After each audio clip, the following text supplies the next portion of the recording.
Peace, peace, peace, everybody. What's going on out there? Got a lot of stuff to deal with today. Y'all know what it is, man. Y'all definitely know what it is. A lot of things been going on. So I got the boy Israel Doctrine here. I invited some more brothers to the panel, but they're in the back chat rooms arguing. It seems to me you can't get the brothers to come over to the panel when it's time to deal with information. You know what I'm saying? So we just gonna build until the brothers come over and stop arguing in the back rooms. I want to bring out some information on a particular video that was put out. I guess at the conference they had this weekend, or last weekend.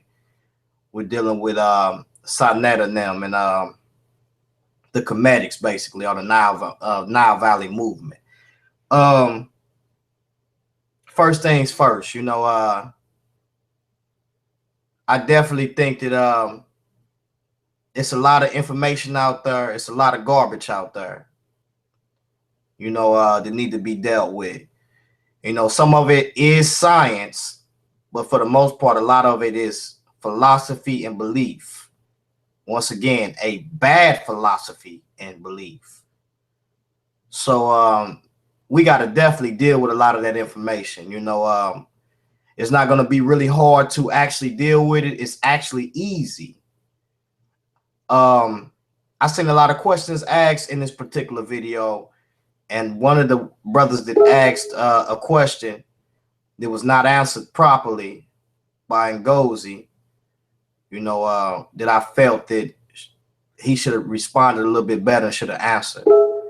So what we're going to do is we're going to play this clip of this video, watch a little bit of it, and let me see what y'all think about it. See what y'all think about it.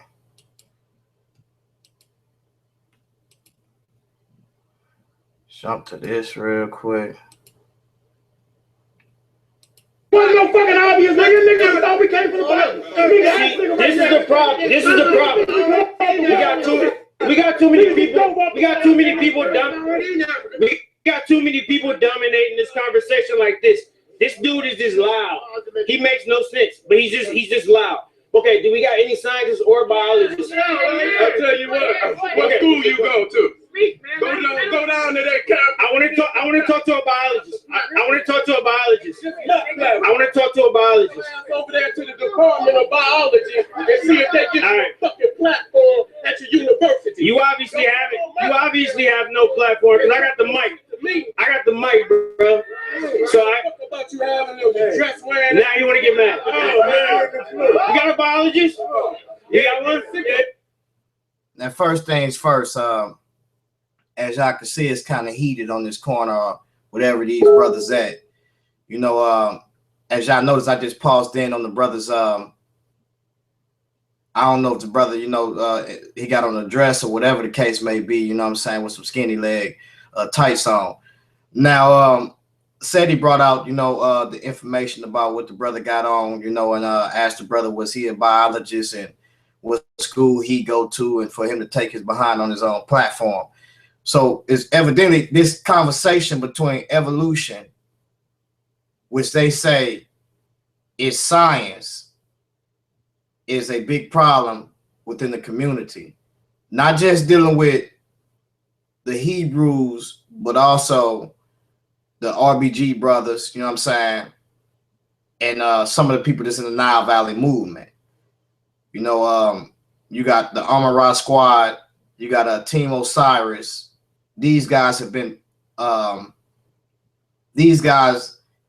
affected with white supremacy to the fullest. So when you look at it and you look what they're talking about, their main thing is they feel that they have some type of understanding, some type of knowledge. But as we know, the government controls not only the education system, but also the government controls what you view on TV. And what we're viewing on TV is the form of white supremacy with what we're seeing in the science when we're dealing with, in the so-called science, when we're dealing with different concepts of evolution. So we're going to get off into a couple of terms today and define a couple of these things that was not brought out. Because when you talk about evolution and you ask somebody, do they believe evolution? There are different terms of evolution and different concepts of evolution, right? And all of it is not science. But these brothers will build a philosophy or a trained mindset on what they learned in school or what white supremacy has defined you, what these concepts are. One of the things I want to bring out just as well, if y'all notice, particularly on and look at things closely, back in the back about, I want to say, hundreds of years ago, the white supremacists would call us monkeys, right? That's how they would categorize us. So now, psychologically, the mindset that they have played on us through the media, through the educational system, the mindset that they have put into those books that they control has caused us to actually believe those things psychologically. So as we watch this video, we're going to see these brothers with this mentality and actually putting this on the people. Mainly the Amon-Ra squad and Team O.s.i.r.i.s. Mainly them. And remember, if y'all know me and y'all my friend on Facebook, or you know, y'all see the work I do on YouTube, or you know, different platforms that I've been on, y'all know what's been actually going on out here with these brothers. You know, bad characters, you know, leaders supposed to be dealing with their youth, with the people that's amongst them, but not dealing with them properly. Confusion, chaos, you know, people talking about, you know, where you can go direct to the, if you just quote what Wick. Carl, you got something going on in the background. Is that you, Carl? Nah, sci-fi in the room. What's going on? Which one? Who's sci-fi? I'm right here. I just I had to turn off one of my videos I had planned. What's going on, peace, bro? I put something in your inbox or something. No, Israel did. Oh, okay. What's up, sci-fi? Peace to you, brother. Peace. What's up, brother? You know, yeah. So you know, what's going on here is you got brothers that, you know, recently spoke on my family.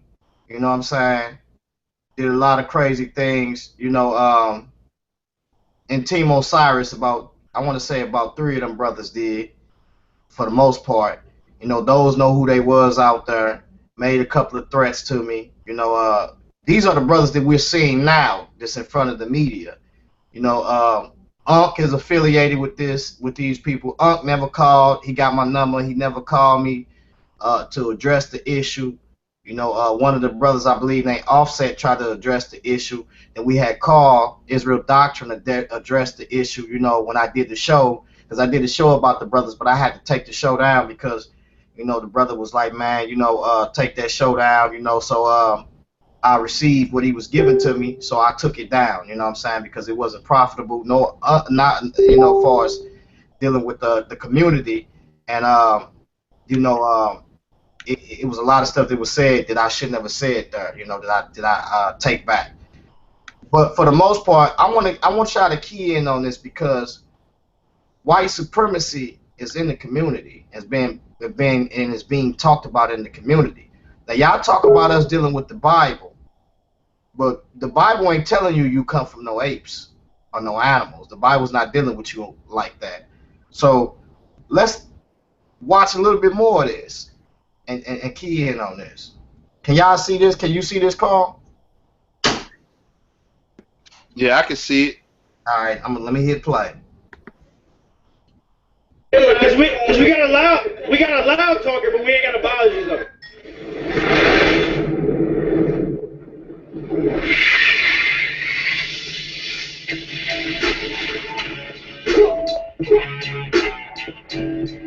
Left foot. So let me Just jump up a little bit. Jump forward. Got a commercial. The only thing constant about the real estate market is change, which means it's changing. Constant. Let's skip on.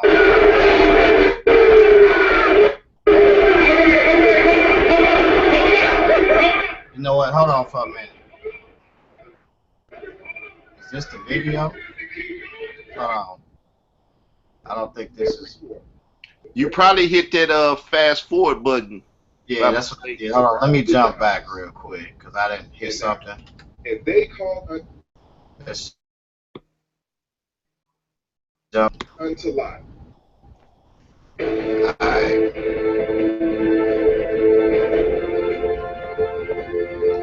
Alright, so. There was no fucking obvious, nigga. Niggas thought we came from the black. Nigga asked nigga about Husband of black woman. Show proof that there are pyramids that shot in the quick furnace. It's never too late to awake and progress further. As sure as the sun shines and the wind blows, there's therapy for post-traumatic slavery syndrome. Silence, I bring the truth. Black News 102. This is here for me and you. It's Black News 102. House of Consciousness, make sure you log into YouTube. Black man, hold your head up high, and black woman, you too. LeRon, what you do is take that tab there, pull it out, so you can never go into the other one. Pause. You said take the tab and what again? You know the tab that got the video on it, pull it out from away from all the other tabs. That way you could just focus in on that one. Okay. Yeah, pull it out and separate it. Which is like this. Like this. Yeah. And alright, let's make it a little bit bigger.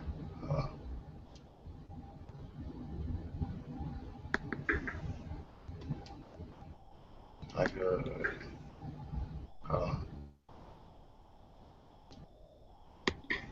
What's the actual YouTube link so I can try to see what's going on too? Send that to me in the inbox.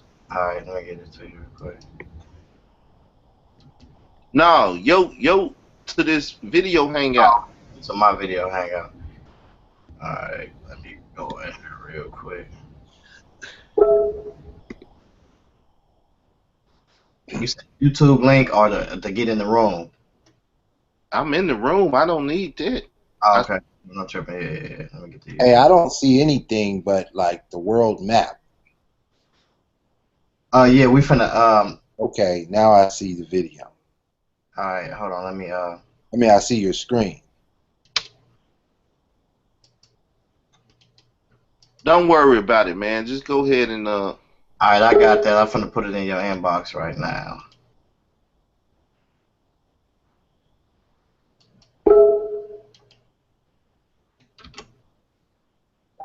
see, however you got your thing, you sharing your desktop. You ain't sharing the actual link to that. That's why I keep doing that every time you hit something. It's sending you to that stuff.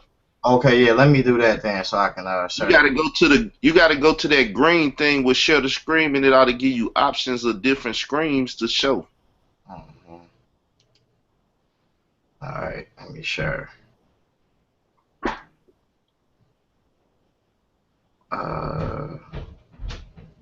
Right here. Share this. Alright, what it look like now? There you go. There you go. Like, alright, cool. So I'm finna hit play on that. Can y'all see it? I'm finna hit play on this. Yeah, you probably need to do the video to the moment. Would have existed, or we would not be here. That is a fact.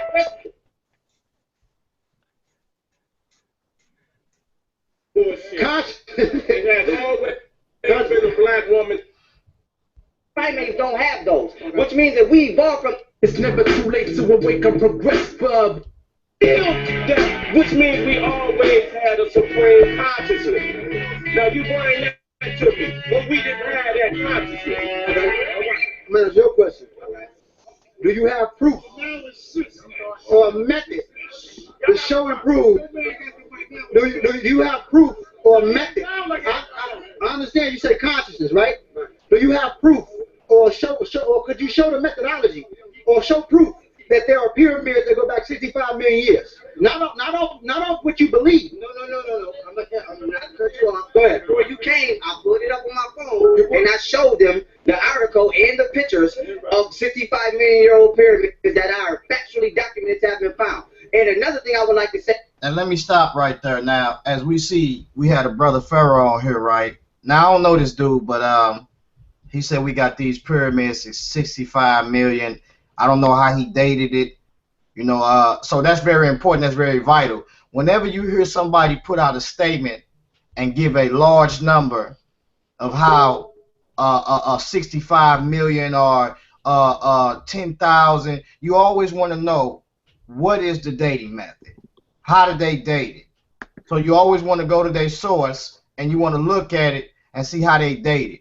What is it calibrated to? Because calibration means that it has to be adjusted to something. Something has to be, and we're going to bring out that term, matter of fact. That's what we're going to do, because we're going to define this stuff here in a minute. But it has to be calibrated to something and adjusted to something. So now this brother right here, he gave him a date of 65 million, which I disagree with. But for the most part, I want to bring out something that the brother Gozi said. Now, if y'all notice something, he said consciousness, right? That's what he said, right? That's very important, because when he said consciousness, if we look up the word consciousness, it deals with to be aware of your surroundings, basically. That's why we say the conscious community, or someone that is awake, basically. So you awoke. And then also there is a word that's in there that also deals with conscience or conscience, or which is similar, the same, pronounced the same, but kind of like different meanings to it. Now, conscience deals with a person that knows what's good or evil, basically, or he has some type of guilt or some type of light in him. So one who is aware, when you're dealing with conscience, aware of his conscience of what is good and evil, or his, when you talk about awareness, or of his surroundings, basically. So this is what we're dealing with, right, yo? So number one is there conscience and conscience after death and in this life? Now remember, we're talking about non-valid principles, right? So when we talk about non-valid principles, we got to talk about source above, source below. Remember, Mayat is not just a principle that deals with what's above, but also what is below. Because remember, when the body or the ha in the Egyptian term is taken unto the duat or the underworld, your heart or your ear is preserved in your body, right? So as we see this thing preserved in your body, as you go through these gates and you get to the platform of where your heart is being judged, right? When your heart is being judged, it's being judged to the confessions of those confessions which you said that you have not done. So therefore, we see the consciousness and conscience of to what the principle of good and evil, and also your awareness or your surroundings is taken into the afterlife. So this is what the Nile Valley was dealing with. This is what the Egyptians was dealing with. The concept of souls above, souls below, or when you deal with the term duality. So when you talk about your body being more so much of a not just a ha, but also dealing with which is your vessel. It also dealt with the ba, which is the person, or the symbiotic twin of you, basically your personality. This is something we see that was foreshadowed as a bird in the Nile Valley. That was, you see, that received the offerings that was taken into the exalted dead, from the living to the dead, right? So we have what you call from Egyptian existence aspect of dealing with your spirit man, which is your ka. That's your ka, right? So your ka is your inner man, and it's wrapped up inside of this ha, or this house, or your body, basically. So this is the vessel. So that's why when you look at certain hieroglyphics, you'll see a vessel, and the essence of that person used to be contained in that vessel. So that's how they viewed things. They viewed you as being, you having an inner being, right? And they believed that after death, that you was conscious to the fact of what was good and evil, and you was judged by what you displayed on this earth. That's why when you recited the 42 Confessions of Mayat, that when you recited those things, you basically had to say what you have not done, basically. So this is the whole process, and then you move on into existence in that world, into what we call the Aku position, or the exalted dead. These are people who are exalted dead that preserve balance in the afterlife. They preserve order for us dealing with chaos. They believe that you had gods that was behind the natures, that was behind the winds and different elements of this world. For instance, when certain kings went through these passages, they became what you call the sun, and for the sun to continue on, and for them to receive offerings to their ancestors, or what you call the Aku, that went into the Aket.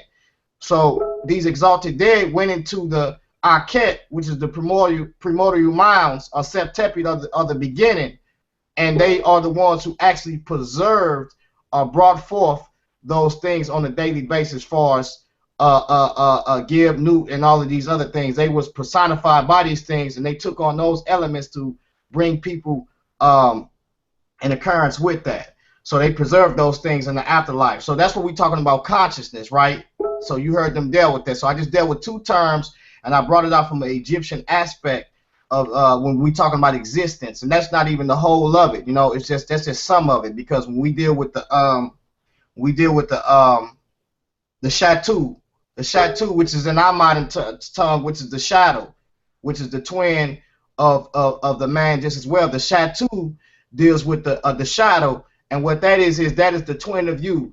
And when you die, you have that shadow no more just as well. So that's another concept that they looked at too. So you had the Ka, which is the spirit, you had the Ba, you had the I, which was the heart, the Ba, which was the personality of that person that existed after death. So see, we have a whole state of consciousness of being in the Pert M Heru on these papyrus of Ani and also plates as well that we see. And we see these kings went into these positions. Not everybody was granted to go into these positions, because everybody had to basically be able to get past Amut. They had to have some type of balance and be balanced with this fella. So if you're not balanced in this life, you're not balanced in the next life. You're actually given to Amut if you don't pass any of those judgments that we see, or not judgments, but those confessions. So I just wanted to bring that out real quick right there. So let's let this brother continue on, because he finna start lying in a minute, and I'm gonna show y'all. He gonna tell y'all some truth, but then he's gonna start lying. So just look at his face closely, and when you look at him, just start seeing how sneaky he start looking. He start lying. But go ahead, let me hit play. And for the most part, Pharaoh, in this, you know, he speak a lot of philosophy or whatever. He cool. I don't really know too much about him, but you know, hopefully he'll deal with that dating problem era that he had, because ain't no pyramid dated to no 65 million years ago, and we got Nietzsche for Sign Paladin coming in 4000 BC in that area to 3500, and Nietzsche for Sign Paladin and a couple of architect structures that we see far as dealing with brick, and then core in the rock, and then we also have Stone Age and periods when people start to look at stones and start to see metals in stones and start to make weaponry and trade quarry rock and these different things. So I don't know where he got that 65 million at, but we're going to deal with that dating too. We're going to deal with that. So let's press play. Is we have 145 to 224 with science going, because y'all use science, but science confirms our alien genes, which are not from this planet. Monkeys or primates don't have those, which means that we evolved from them, then they will have the 145 genes. So we can come to two conclusions now if we want to go to your science. Either we some motherfucking aliens not from here and created the monkeys, or the monkeys created us and gave us some genes that they just don't have and lost forever. So either way it goes, we couldn't evolve from them because we have something that they don't have. So we have to have a separate external source of manifestation, because the genetic coding of us is different. Period. We have and the blood type. And life produce life. There's no way you gonna just come out of nothing. You a motherfucker. What did you evolve? What the fuck did you That's why it's important to study consciousness. There's always been a black woman on this planet. You know it to be a fact. Don't ask me how old it is. You just show me when this shit was created. If you cannot show me when this shit was created, we always been here. So 65 million years ain't shit. When did this shit get here? You don't know this nigga don't know nobody. Now here's the thing. Even in ancient Egyptian, even in ancient mythology, you clearly see that the earth had a beginning. If you study the Iliad, it shares Shu, Tefnut, Gab, and Nut. Gab come much later between space, which is Shu, and Tefnut, which is moisture, or ionized gas. Now here's another thing I want to get back to. Now y'all see what he just did, right? Now if y'all notice something, he took concepts of the creation event. This deals with the earth, of the creation of the earth when you talk about the creation stories, which are 6 of them. There's 60 creation stories within the Egyptian Nile Valley. So I wanted to bring that out. So what he did was he took modern day words on how they define certain things and try to equate them to the aspects what we deal with in the Nile Valley or Egypt. Now watch what he does, because this is how they slick it in. This is how they sneak it in. And once they sneak it in, this is how they start talking about the evolution concepts. Let's listen to the brother, man, because he finna really start lying real bad here. They real slick with it. I'm a Rock Squad, been doing this for the longest. It's agenda that they're trying to promote. It's white supremacy, and it's got to get dealt with. Now, you brothers talk about us dealing with the Bible, but watch what these brothers finna do, man. And what's gonna happen is it's gonna start a war, because you got people that's not riding with that. But y'all talk about us when we talk about the morality in the Bible, but you got niggas around here talking about that they animals. And guess what? Monkeys, and you got people actually believe in that. So let's look at these brothers real quick, man. Watch this brother, he finna start lying, man. Look at him closely, man. Look how he gripping the mic, man. What you were saying, you said you have proof that there's a 65 million year old pyramid. Now, before you put it out, I want to see that proof. Then you said that we are aliens, right?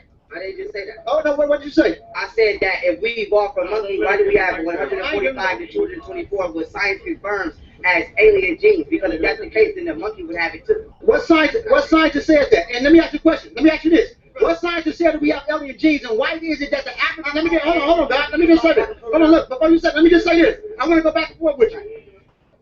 Why is it that the African man, or the dark pigmented man, and then also too, I wanted to bring out something too. And goes there, a little cream up under your neck might help them bumps down there, brother. So continue on though. Little cream, they got some little nature's cure, a little something like that up under your throat to get them bumps together. Go ahead though. And it can't find its way back to space if you come from space. Because when you get into tyrosine, hold on, let me just say this. When you deal with tyrosine, which is a key component or amino acid that's responsible for forming melanin, it's a chemical component that develops right here on the planet Earth. Outside of spookism. This is just basic biology. Hold on, God. Hold on. Let me just say this right quick. Let me just say this right quick. Anybody out here remember when they was born? Anybody out here remember when they was born? So if you don't know when the time when you was born, how the fuck could you know the time when creation was born? But you know you was born. You had your mind. But you know. And see, good point that said he brought out, because when you ask these brothers to explain organic evolution, how did life start, even evolutionists would tell you themselves they don't even know how it started. They give you somewhat of a process of it, but it still plays role on the belief just as well. Because if you ask them, well, who was this common ancestor, they'll tell you they don't really know. They know this through some type through close DNA or genomes, that some things are similar to us, dealing with chromosomes and different things of that matter, or mutations just as well. They do understand that, but for the most part, they still are trying to understand these things. So Sadie brings out a good point when he's telling these brothers that, do you know those things? So it's a lot of explanation that these brothers owed us, because these brothers will tell you that the earth is 4.5 million years old or some stuff like that, or whatever the case may be. 7 million years old. I think Unk's screamed it out. But even watch Unk, he's going to get cocky and he's going to say, what dating method you using? And he doesn't even deal with dating methods at all, because when I asked this brother, he couldn't even explain it. So let's continue on. Watch this. You was born. Your mama might say, yeah, baby, you was doing such and such. Right. But you got to get that information from your mother. Right. But So that show you a limitation to even your own creation. But you don't see that. Right. But you are aware that you was born though, right? Okay, but if you didn't, you had a phase. But I'm asking you, if you don't even have consciousness of your own creation, how the hell could you have consciousness of the cosmic creation? But you bear witness that there was a. But you remember when you were born? Hold on. But you are aware that there was a process that you went through before you were developed. You know that. But hold on, I'm saying you got children, I got children. That's right. And we bear witness. Hold on, let me just say this. We bear witness to the stages that they go through, and we see what they go through. We know what we deal with the mother. We will see what the mother went through. We see it was a natural process. We've seen the 40 weeks. Right. We know. Now, of course, the brain is not developed, or the cerebral cortex is not developed all the way for them to have a memory lane within the hypothalamus or the hippocampus part of the brain, for them to say, I was 1, I was 2, I was 3. Once that cerebral cortex starts coming in based off conscious experience as a human being, that's when that baby knows what's going on based off his experience, because the brain is not developed. The brain is not developed. Not a problem with what he just said. I agree with that. I have no problem with that. But then we're going to show you the sneaky stuff that they start slipping in later on. Like I say, the brother, he deals with a lot of intelligence. He know a lot of stuff to regurgitate, just recite it. He got a great memory. Yeah. Yeah. Send him the Send him the link. Hold on, son. Now let me say this. Let me bust him.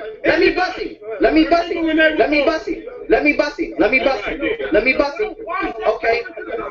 Now, the brother made a statement about melanin and da da da creates da da da. Now I got a question for you. Would you agree that the sixth element on a periodic elements chart would be carbon, right? So we would agree that melanin is carbon 12, right? No, I'm saying that wrong. No. Well, we say that melanin has 6 protons, 6 neutrons, and 6 electrons. No. Let me just send you out. Hold on. So you're not going. Hold on. Yo, hold on, y'all. Okay. Yo, hold on. We can't get through this shit without bringing the motherfucking Harlemite in the building. Here comes Shabazz in the building, man. What's poppin'? Hold on. Right now. No, listen. Now I know what's wrong. I'm not coming back to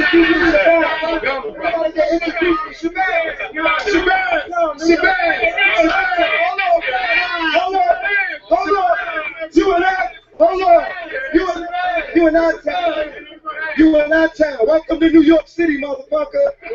This is Shabazz. Let's talk that. Go ahead, Shabazz. Peace, Lord. What's the topic of this? Evolution? Evolution. Go in, baby. Let me hold this motherfucking book. I told y'all before. I expressed to y'all before about this evolution retardedness. Acetaminophen. It's in over 600 different prescription and over the. I'm gonna have to do something about that because. I expressed to y'all before about this evolution retardedness. No one, especially blacks, should not come in a black community with the evolution theory. It's just a theory. What's the theory? Explain it. Now you heard what he just said, right? The brother said blacks should not come into a black community with this theory. And I think I definitely agree with that, because you got brothers that actually, now listen, come on, let's hear this out, people. Our ancestors went through years, hundreds of years of slavery, of these people calling us monkeys and animals. So now, on a psychological level, they have got us on this mentality and this construct. So I definitely agree with the brother what he's saying, because it's gonna get real out here, y'all, for reals, and it's a war out here, whether or not we like it or not, and you're gonna see the war on her when you're looking at it. And we're going to deal with these brothers' priorities. We're going to deal with them. Because, once again, when you ask these brothers terms, they want to fight, they want to fuss, and Gozy want to lie, Kansu in the back lying, Sinjetti lying. All of these brothers want to lie, man. Get the lying, get the stuttering, don't know what they really dealing with out here, but they talking about it. Now let me give y'all a prime example. I asked Kansu, Team O.s.i.r.i.s, I asked him, I said, Kansu, I said, what's the process of planetary and stellar evolution? What's the process? Let me show you this dude, man. He says, I believe in evolution because it makes sense, but I don't know the process. Now understand this. And somebody that's out there, just listen in, because I'm a great listener, right? I listen real good to these brothers, and I can discern sharply. That's why I can discern when somebody don't know what they're talking about from the beginning. I can see it. They in the back fiddling, looking for something to say their life because they know they didn't say something stupid. The pressure's on them. They hands shaking. They fumbling the pages. They all on Google Hangout. The search button got grease stains on it because he eating at the same time. He didn't put his chicken down. And now this clown finna present some mess, right? Let me continue. So listen, he says, I don't know the process of it. I believe it because it makes sense. Now, if you brothers are listening in out there, just listen what this brother's saying. You don't know the process of something. You believe in it because it makes sense.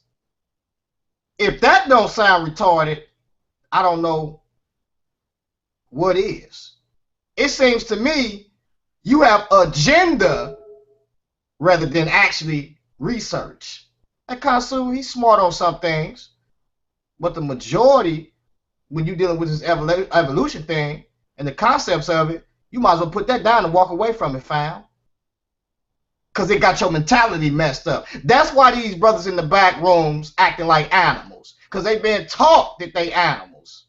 And they wonder why our kids is in the situation they in. Because ain't no rules with this. You justifying what the white man doing, or the white man has justified himself, or white supremacy, in other words, have justified themselves with this concept of evolution. Justified themselves with it. So therefore, they feel that we're lower animals. They have evolved the farthest, so therefore, they have the superiority over us. This is what these brothers is teaching, man. It's agenda.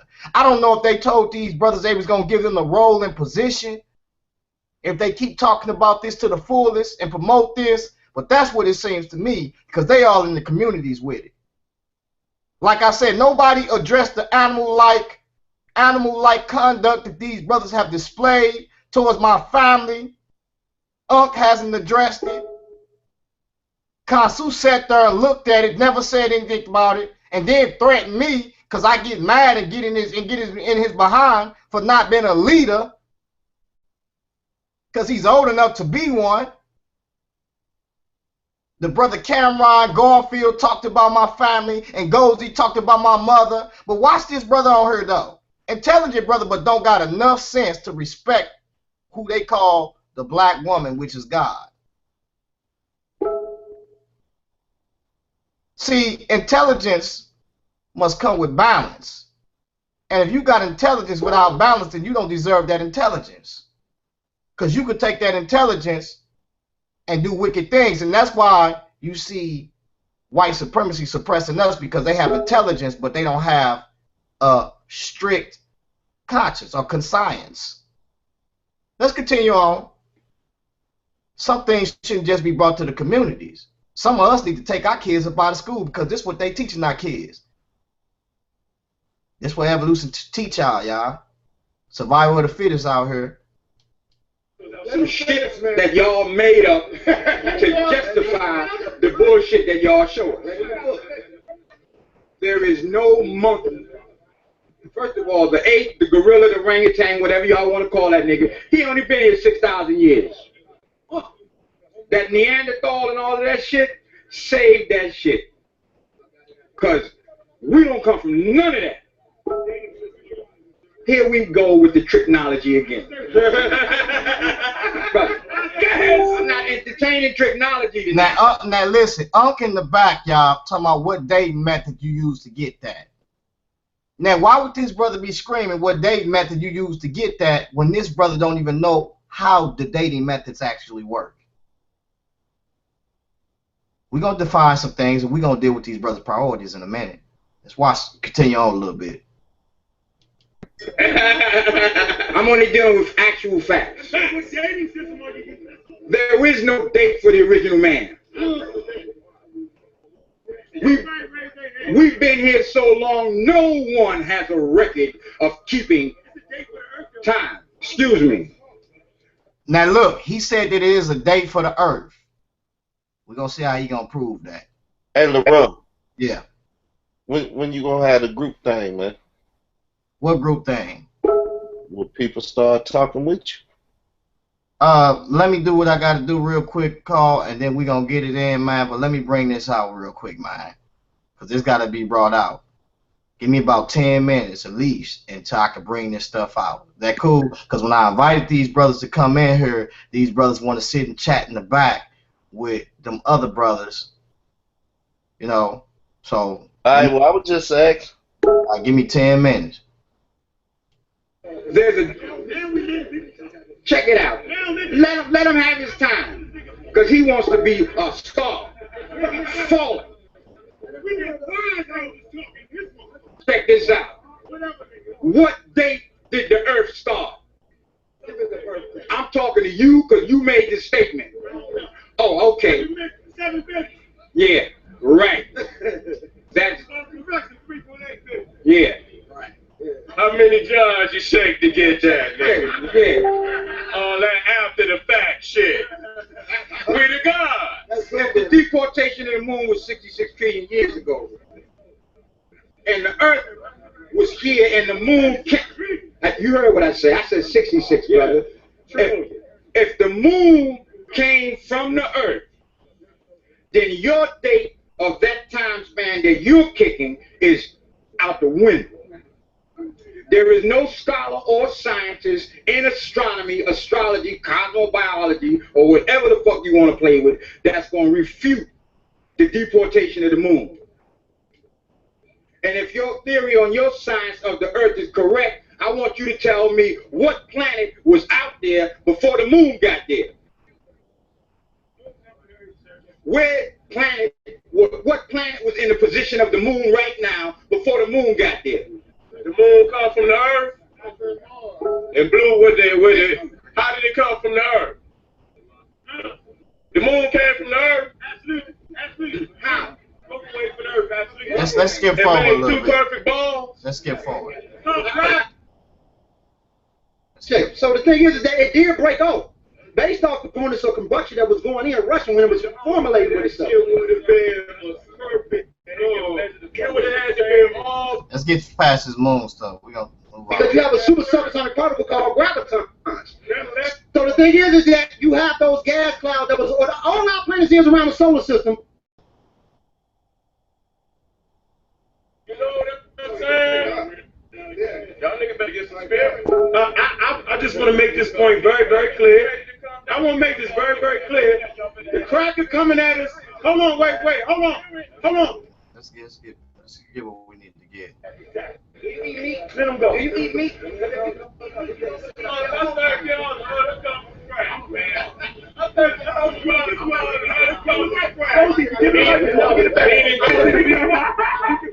gonna say this. I'll be talking scratch. And the crab is too. Oh, he said the crab is too. You might want to come too. And I'm raw swallow the crab, then the crab is too. And I said it, and I'm standing on big boy shit.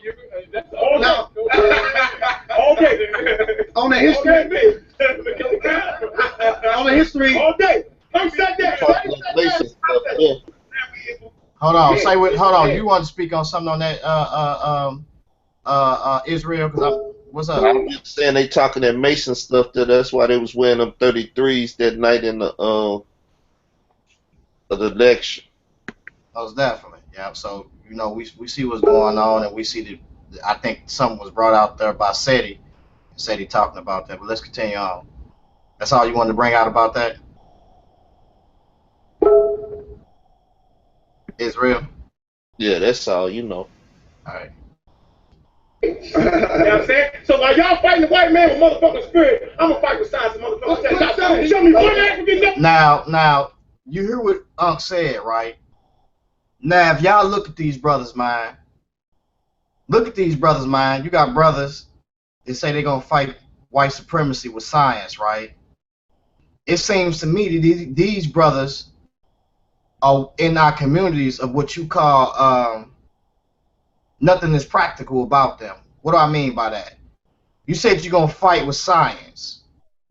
Now, number one is I don't see any of these brothers. I see these brothers just talking about what they say they know.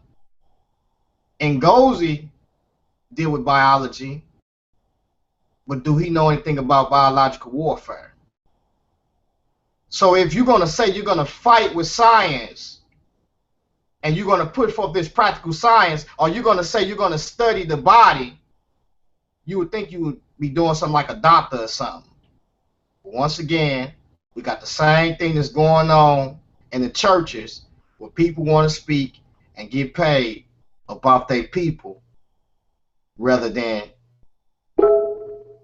going out there getting some money so we can build up our economics and deal with our resources, and then get on the scale of political matter and start dealing with those things.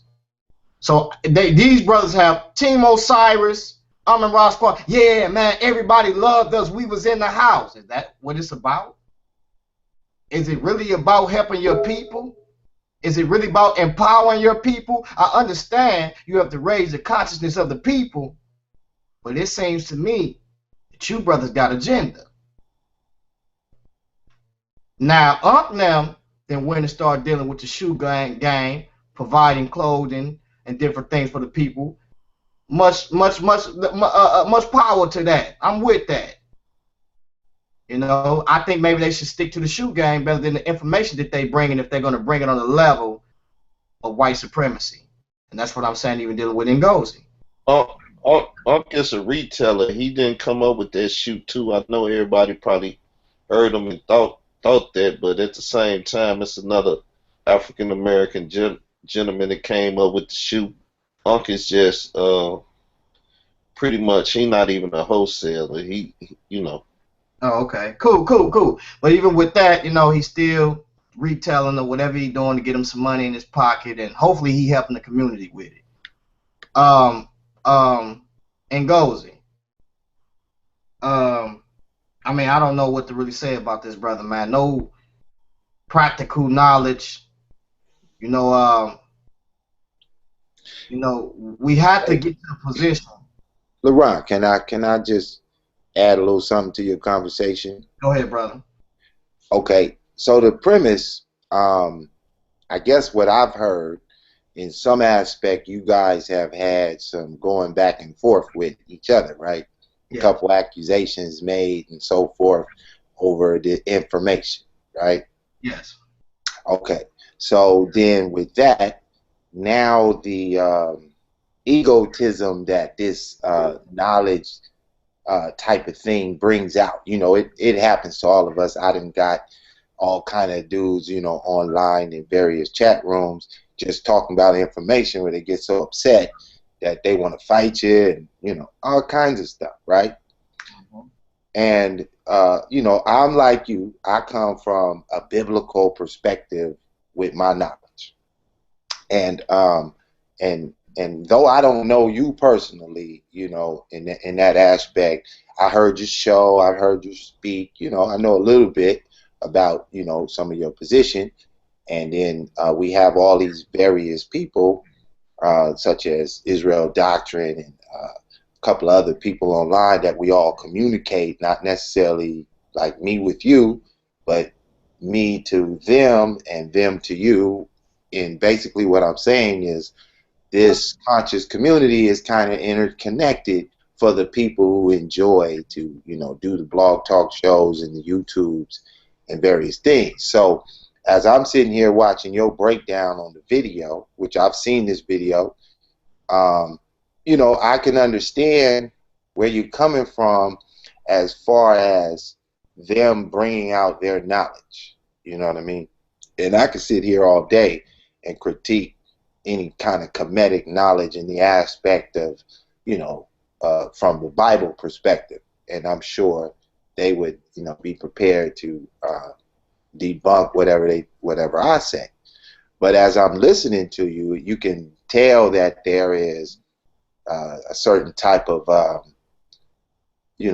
disregard for each other, or at least from you or from them as well, I'm sure, that has created this, right? So it's proper to go over their information and explain their position. I personally brought forth what your claim is on the Amin-Ra Squad page over a year and a half ago, making the claim that comedic science is white supremacy, not based on the fact that maybe somebody who believes comedic science think that they're bringing white supremacy by just merely connecting that the Egyptians or the Phoenicians taught the Greeks taught it to the Romans brought it to the English brought it to America. Washington, D.C. is set up like Egypt, operating on the Egyptian system. All their Masonic orders, that 33 that Carl brought out, that they're wearing, that's a symbol of Masonic science, as well as a connection to their Masonic systems. So whenever you connect that kind of science, this is what white people push. This is how white supremacy was able to even understand how to dominate the planet. Now, in regards to fighting that, when we look at history, at least for me, I only see the Bible punching holes at white supremacy, along the way. So it's interesting, the point you're making. I think at the end of the discussion, what's really needed is some resolve to probably your personal conflict. Because though I against them, I got videos where I'm on Amin-Ra's show going at it with them. But at the same time, they not going to agree with my Bible perspective, but I didn't take any kind of personal, thing towards them. Though I have other people online where that has happened. Mm-hmm. So, I mean, I'm with you, and I understand the points, but then I also think, so that it doesn't escalate to something, that we find that resolve. Oh yeah, most definitely, and I definitely agree. But for the most part, ain't nothing gonna stop me from teaching this information that I'm teaching. Whether or not, like I say, if I think when you got two grown brothers and, if a brother noted, it shouldn't have to take somebody in between to try to mend things. Brothers know how to actually, do that themselves to get certain things together. Especially when already you done talked about somebody's family and different things like that. So that's cool and all of that, but like I say, ain't nothing finna change about this information, how I feel I'm finna bring it. That's just keeping it 100 with it, you know what I'm saying? I appreciate what you're saying, just as well, but yeah, we finna deal with a lot of this information, and I'm not gonna change the way how I feel about what they doing in the community, just as well as I know that, you telling them that they deal with the white supremacy thing, but I'm pretty sure they are actually aware. I'm in the hangouts. I was in the hangouts with the brothers yesterday. I was in them with the day before. They actually are aware of what's going on. These are grown men we talking about. You know what I'm saying? So whenever you got a grown man, and we all grown, you know what I'm saying, and that know what's going on, and don't deal with those people that's up under them to stop acting like animals, acting foolish, then it's nothing really we can really do about that. Now, if somebody want to take offense or want to try to bust a move or whatever the case may be, so be it. You know what I'm saying, for the most part. But like I say, I'm the type of person to where I don't start nothing. You know, if you bring it, you bring it. But I'm not afraid if you bring it. You know what I'm saying? So like I say, brothers want to keep it informational. That's what's up. But I'm gonna speak on what I gotta say. You know, I haven't put my hands on anybody, nor anybody's family, nor spoke on anybody's, basically one of these brothers' family. But I only dealt with these brothers personally. You know, so that's what I want to say with that though. But I see the brother Jesus in here, man. I'm glad you here, man. You know, instead of in that back chat room, so we can start dealing with this information, because we need to start putting these shows out more often and dealing with the information. Like I said, I got a couple of things I want to bring out here in a minute, but I want to finish up and get this conversation about and show y'all, because if y'all remember when they had when they did what they did at the conference last weekend, they only start dealing with Homo sapiens basically. They started right there, and if you notice, they kind of ran through that, but they didn't go a little bit back farther and really make the actual missing link. And I picked up on that, you know what I'm saying? So we're going to press play here and deal with a little bit more of see what's going on here and get into a little bit more of this before we start opening up these mics, and then possibly get a couple of these brothers, if they want to get on the panel and discuss their position, you know, and get in here and see what's going on with it. Hey, Zeus, you there, bro? Hey, Zeus. You hear me, Jesus? I don't know if Jesus probably having problems with his mic. I know I seen him unmuted, but he probably having problems with his mic. He constantly unmuting it. So maybe he'll come in a minute. You know, when you get your mic together, Jesus, go on and let me know, man, so we can what you call.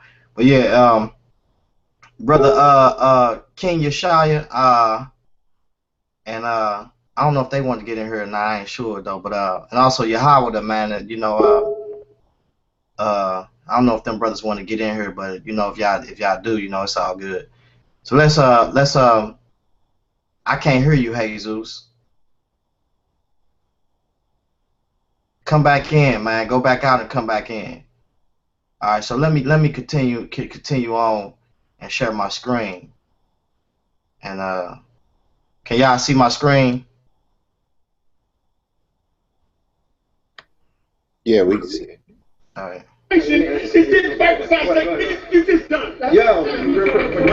He gonna time and ground. Don't assign me a motive about the white man. It's not. I want to talk back about this white man. Now here we have y'all see we see Sankofa stepping up. Now he been stepping up on the scene a little bit, saying a certain. You can't see your screen no more. Okay, let me get up out of here.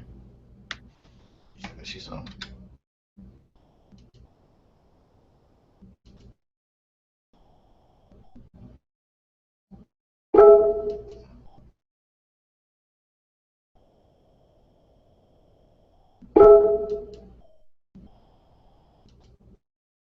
Can you see it now, brother? Yeah. There you go. There you go. All right, so what we got here? Thanks, appreciate it, brother. We got Sankofa. He been stepping in on a couple of these videos, right? Shouts out to the brother, man. I inboxed him and told him I like what he did. And understand this man Sankofa has had some beef before. You know, we reconciled the beef. You know, for the most part, we apologize to each other. You know, so he knows that there's a war on this evolution thing, you know, within the community. So there is war out here. So you got brothers that's dealing with this and standing in it and really trying to see what's going on here. So let's see what this brother gonna say. And he gonna ask, I think he asked us one of the most important questions. Then he goes, he kept on like jumping and scrambling and didn't really answer it to its entirety. So let's go on. Okay. This is about the. Cut that shit out and go the fuck down the street. This is about the history of the European. They asked the question, where did the white man come from? So another brother said, he said, you know, the white man was something different. And a lot of people say that, and they got to, you know, that's cool. People should feel like that. But here's the thing: the white man is a degenerate, deviant, Homo sapiens sapien, same species that we are. And this is what science says. Show and prove is when you mix a lion with a tiger, you get a liger, right? Now we understand the Panthea family, both of the families that they come from, the feline family, but they're different subspecies. A male liger can't reproduce; he's sterile. Mitochondrial eggs like a donkey, right? Now, when a white man breed with a black woman, or a black woman breed, or a black man breed with a white woman, look at Obama. He's not sterile. That 4% stretches out at 70% in their skin. So they are the same species. They're just degenerate. If they wasn't the same species, we wouldn't be able to reproduce. And like people like now, I want to deal with this real quick. Now, if you notice, he talked about white people, as far as them being the same species. I have no problem with that. I actually agree with what he's saying. You know, certain mutations that they got that we don't have, certain mutations that we got they don't have. I have no problem with that. Now, this is what I have a problem with. Now, here it is. We got standing right beside him, right? Now, anybody that want to know about the term for degenerate or degeneration, what that means is man himself and his universe and his solar system is degenerate, is actually breaking down. Even when you talk about elements and particles and different things like that, when elements become unstable or unbalanced, you see that these break down from the parent to the daughter elements. So we see that even in our elements that they are breaking down. A lot of times it's due to the fact of heat from the exposure of the sun and radiation causing the imbalance within the atmosphere just as well. I don't have no problem with that. I agree with that. But when you talk about degenerate, that's not just an aspect that's placed for Caucasians or the white man. Degeneration is actually happening within our community and our earth. Now understand this, you and us are radioactive. We're actually radioactive. What happens is we take on a lot of things. What we're made up of causes us to be radioactive just as well. Now, here's the thing. Now, animals themselves take on carbon, and plants take on carbon. Animals eat from the plants, and we eat the animals. So we all take on carbon, and therefore we all have particles in us that's actually radioactive. It will decay. We are decaying, basically. We're going to decay. We're decaying now. If you look beside you and you look at Ump's bald head, that's due to the fact of his body is actually breaking down and decaying. So therefore, he has no hair on his head, right? It's decaying, right? Not trying to be funny. I'm just being honest because my hairline decaying too. So as an individual, I'm breaking down. That's what we deal with when we call degeneration or degenerate. That's what we're dealing with, right? When you're cut from the source, you're going to break down. Now, we believe that the source is an intelligent designer, which is the creator. When you're cut from that source, you're going to break down. That's bottom line. Because you're not plugged in. So eventually, everything that you're surrounded by is going to break down just as well. Because it's a virus that's in the system, that's in the program, and the virus is running rapidly and it's breaking everything down. That's what the biblical texts teach us. It's breaking everything down. Now understand this, the sun also is what we radiation exposure, different things that cause a lot of things to be unstable, right? Now when we look at it, we play a great role in that too, due to the fact of we breaking laws. Cars breaking laws, planes breaking laws. These are law-breaking things. Why? Because even though you see that they have the science, they still are manipulating laws and breaking laws. Laws of gravity. See, there is a law of gravity there for a reason, but when you break that law of gravity, then guess what? It causes an effect. So that's how we cause an effect. when you break the law of gravity and you make devices, and you make these devices to put out different type of pollutions and different things like that, it causes an effect to your environment that you're in. So I just wanted to bring that out. We definitely breaking laws, cars, this and that. We're doing that. We're trying to balance it out, but it's eventually we still degenerate, and we're actually degenerating at a pace that's faster than what we did in the ancient times. So I just wanted to bring that out. So he brought that term out, and I just wanted to deal with that. Obama, Lenny Kravitz, all these cats to be sterile like the liger. That's what makes them the same species. They're just degenerates. They're mutants. Plus, they mix with archaic humans like Neanderthal, which gives them a high level of osteoporosis, autoimmunity disorders, certain types of lupus, type 1 diabetes, type 2 diabetes. White people have more problem with type 1 diabetes. Now, he talked about mutants right now. Understand this, we all have mutations within us. That's how we even deal with the haplogroups just as well. When he be talking about the E1B1A and all of that, and the different migrations and all of that. So, I mean, I don't know why is he saying what he's saying that, but let's go ahead. I'm born with it, and then black people catching type 2 from eating high carbs, sugar, and all that other crap. White people have more levels of type 1 diabetes than anybody because of the Neanderthal gene. You can look this up. They also change. They're addicted. Let's go.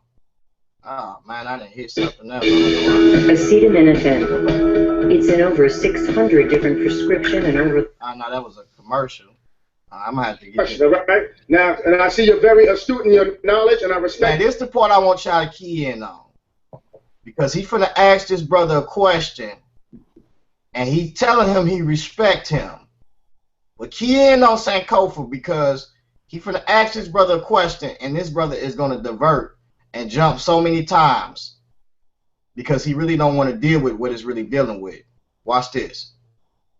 For you, it's a pleasure meeting you in person. I respect your mind, your wisdom, and you open me up to a lot of things that I need to go and research. Like, I ain't gonna say I agree with everything, but I gotta go and research. You know what I'm saying? That's what life is about. It's a journey, not a destination. So my question is to you is what it was to him at first. Don't get impatient. Be easy, grasshopper. Discipline. Now, my question is this. Now, they say that we came from, they say that some people say, no, not monkeys. We said, what is it called? Primates. Now, I'm saying, like, some people say that specifically that I hear mostly is that we came from the chimpanzee. Okay? Or whatever one that it is. Whatever one that it is, because there's a lot of different primates, species. Now you hear what he just said, right? He said no, right? That's what he said. Now remember, there is a process of evolution. There's a process to organic evolution as well as what we call macroevolution, where one species evolved from another species evolved from one species to another species.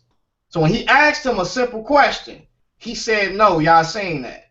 Now understand this brother didn't already told y'all when he deals with the chromosomes about the chimpanzee, and also when he deals with the mitochondrial DNA and also the mutations. He has already told us these things, right? How you can trace back these migrations. But he hasn't told us about anything about the molecular clocks, none of those things, or calibration of none of those things. Of what is he calibrating his information with? Where is these sources of genetics that you're dealing with? Where is this mitochondrial DNA that you're dealing with? Where is this genomes that you're dealing with? He haven't said any of those, right?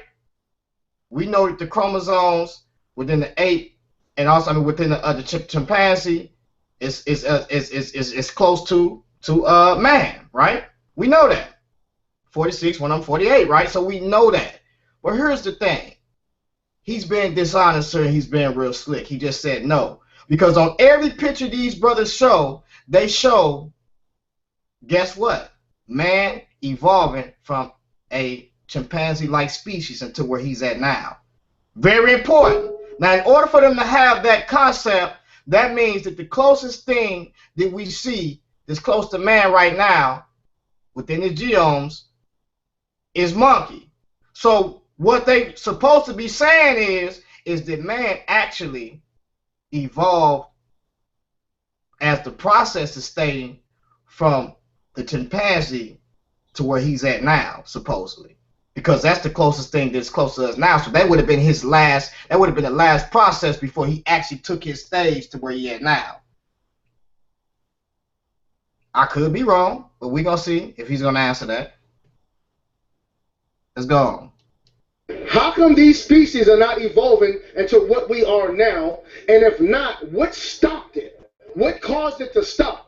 How come these accidents aren't happening anymore? They still exist, and we exist simultaneously with them. Where did the evolution stop happening, and what caused it? Well, the chimpanzee went through a form of evolution too. He didn't always look like that. No. How did we get to us? And the reason why we got because we had a high level of bipedalness.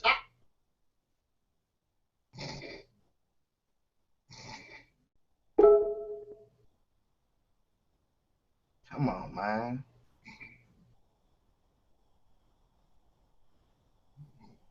Somebody snoring in the back. Israel, mute your mic, man. Somebody mute him in the back. Jesus, you in here? Let me get on up out of here because Israel Doctor is snoring in the back, man. I'm right here, King. Hey, man, can you mute this brother's mic for me, man, Israel? I got you. It's done. What's going on with you, Jesus? Oh man, sitting up here listening to these clowns shucking jive on this video you playing. Yeah, man. You see I sent Kofa finna come in and finna try to see what's going on in here, man. See what's going on, man. The thing is we're trying to find out. Okay, we know that there's something common between us and the chimpanzee. But we're trying to find out these steps in this order. And I think that we finna see what this brother finna say, man, and how you gonna deal with it. Let's bring it out. I'm trying to see, man, what's going on with my internet and why I just stopped right here. Let me play it. Asia that went into Europe. That's what the European come from. White people out, Chinese people out. Let me ask you a question. Brother, this question is for. Show, give me the camera. Real quick, brother. Real brief. Real question, all right? Now, and I see you're very astute in your knowledge, and I respect that for you. It's a pleasure meeting you in person. I respect your mind, your wisdom, and you open me up to a lot of things that I need to go and research. Like, I ain't gonna say I agree with everything, but I gotta go and research. You know what I'm saying? That's what life is about. It's a journey, not a destination. So my question is to you is what it was to him at first. Don't get impatient. Be easy, grasshopper. Discipline. Now, my question is this. Now, they say that we came from, some people say, no, not monkeys. We said, what is it called? Primates. Now, I'm saying, like, some people say that specifically that I hear mostly is that we came from the chimpanzee. Okay? Or whatever one that it is. Whatever one that it is, because there's a lot of different primates species. How come these species are not evolving into what we are now? And if not, what stopped it? What caused it to stop? How come these accidents aren't happening anymore? They still exist, and we exist simultaneously with them. Where did the evolution stop happening, and what caused it? Well, the chimpanzee went through a form of evolution too. He didn't always look like that. No. How did we get to us? And the reason why we got because we had a high level of bipedalness. Our species was always on the run. Not to mention eating cooked food. Not to mention trying to survive. Getting back there? No, I'm talking about during food back there. No, they wasn't eating cooked food back then. I'm talking about the stages that we went through to become what we are. So always being on the run. First of all, gorillas, right? If you see, look at Sankofa walking them down. You hear him? Like, all right, cook food back then. He walking the brother down, man. But let's continue on, man. Yeah, he definitely look how he looking. He walking them down, man. He got something. He got a cake baked for it. Yeah, walking them down. Okay, cook food. Hold on. Answer, y'all. The species like the chimpanzee and certain species, they stay secluded within trees. Our species stepped down. We was always on the run more. A lot of our species hid in caves. What is our species? Our species is Homo sapiens sapiens. We're part of the homogeneous family. Break that down for the people. The oldest starts. Now watch this. Not one time he never explained to us this process of evolution or what man actually evolved from. But we're gonna see. He gonna start getting off into a little bit of it, but we're gonna see because what's called pressing the issue, he trying to press it up out of him. Oldest starts 2.5 million years ago with Homo habilis. Then from Homo habilis you get Homo erectus. From Homo erectus you get Homo heidelbergensis. Homo heidelbergensis or Homo primate type of people. No, these are humans. These are archaic humans. Archaic humans. You see what he doing, y'all? Now look, he's trying to look. Sankofa trying to like, hey man, what is goddamn monkey at this common ancestor of this chimpanzee? Right. This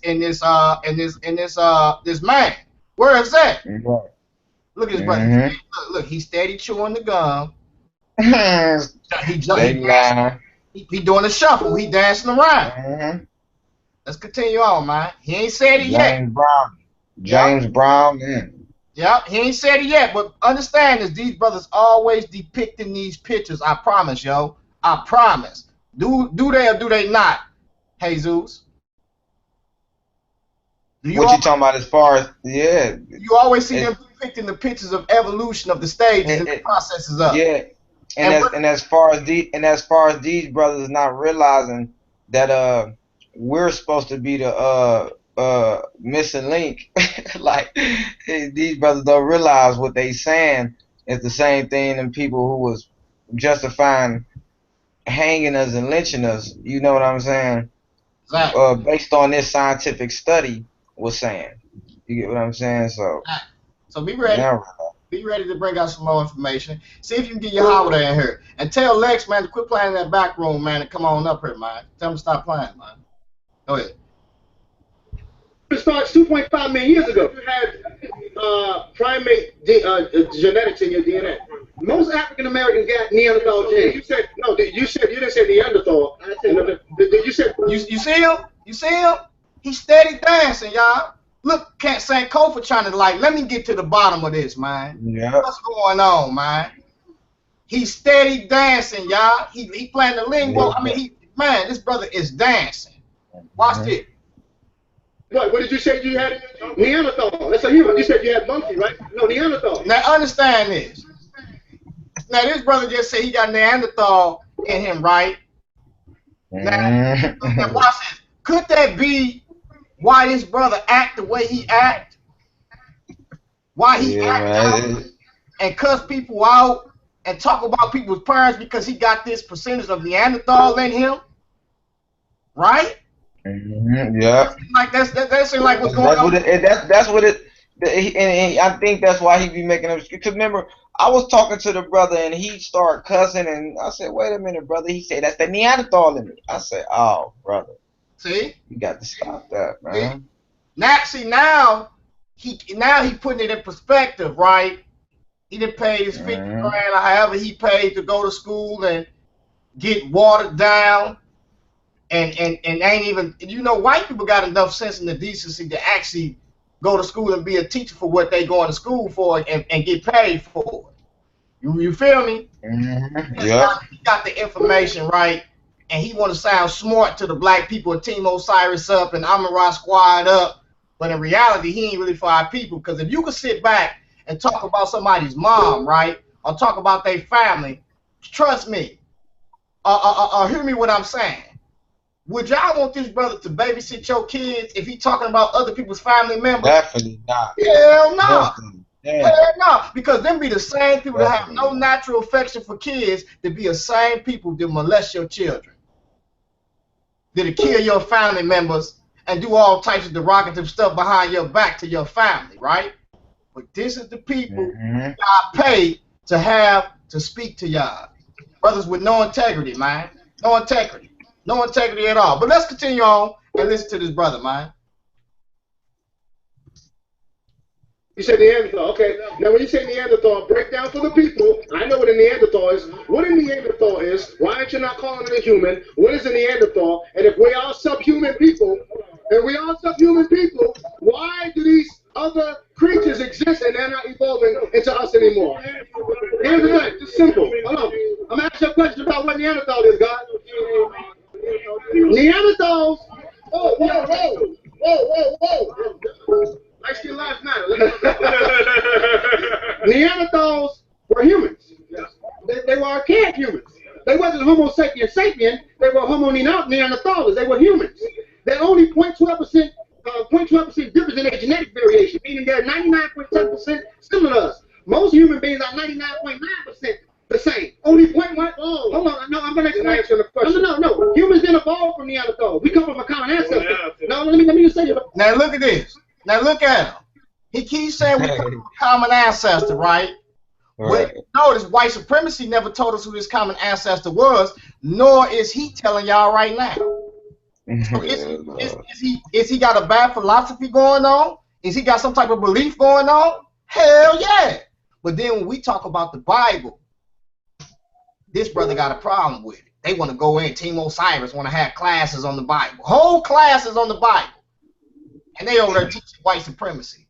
And the Bible is your morality and getting yourself together. So let's key in on the brother, because once again, he tap dancing, y'all. He got his Stacey Adams on with the clickers on the bottom.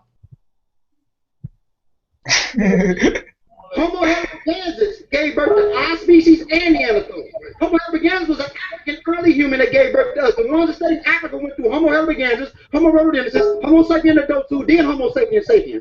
The ones that studied Africa became Homo. Whoa! Before you do, I got a Humphrey Bogart this mic. I'm gonna bring it back to you again. Now, and I'm gonna go back to the conference we had in August, right? Now, if y'all see Sankofa is still trying to, what he say? I'm gonna bring it back to you again. He has yet to answer this. What is the process of evolution dealing with? What are the stages? Before man became what he became, Homo sapiens, Neanderthal, or whatever the case may be, when did he start walking upright from crawling on them knuckles? Watch this. He has yet to ask that yet. But we're going to continue on and see what the brother say. As you look at him in the back, he's looking real sneaky, y'all. Real sneaky. The evolution conference. The proponents, which you are, of the Amun-Ra squad, Team O.s.i.r.i.s too, right? Now you showed the slides, the brother, pictures of monkeys and all kind of, or whatever they weren't us. Hey, they showed monkeys. And like Sankofa said, it wasn't us. You feel me? It wasn't us. But they showed monkeys. Now watch this. Look at Unc in the background. Look at him. Look how he looking. Got his body, water and bottle on his hand. You might as well take the water and dump it over your head. Because it's young in here, man. Where are those people that look more like monkeys than us that we came from? How come they're not evolving into what we are now? What stopped that without using all? Just give us an answer for the people and break down why did that evolution stop? What? Look at Sankofa, man. Yeah. Break down for the people. Watch this. Let's go, man. Let's see. He said, I'm going to answer that. You supposed to have been answering that about 10 minutes ago. I'm going to answer that. E1, B1A. Yeah, all right. Let's go. Because the stoppage of the evolution. Be scientific. Evolution. God. Not you, brother. I'm talking. I know God. Evolution never stopped. No, I'm talking about that kind of. No, evolution is inevitable. They're different kinds. Right, different kinds. Primates, gorillas or chimpanzees, they're going through forms of evolution. Their cerebral cortex is a little bit more complex and able to build because they were surrounding themselves around humans. And not to mention our species went in different directions. We went through different things. Now, if y'all notice something, what he's basically talking about is he's dealing on the level dealing with evolving, far as these guys they talk about more so microevolution more than actual macroevolution. Now understand they contrast. Macroevolution. Let's bring that out, matter. Let's get a definition. Get a definition real quick. We don't want to get a definition of this. All right, so look, let's grab this. Microevolution, large hypothetical changes which are thought to occur in an individual or in a population of organisms that produce an entirely new category of novel trait. These changes have never been observed to occur within living populations. We have never observed this. Now, the explanation or the conclusion to that, that's not the definition. But I'm telling you that macro evolution has never been observed. Never been observed. Now, every transitional fossil that they said they have, which we struggling on transitional fossils big time. Every transitional fossil that they said they have, do y'all know that there's a conspiracy behind it? They have actually put that together. For instance, when we talk about Lucy, this heifer's, some of her body parts was found a mile away. And not only that, how did they date her?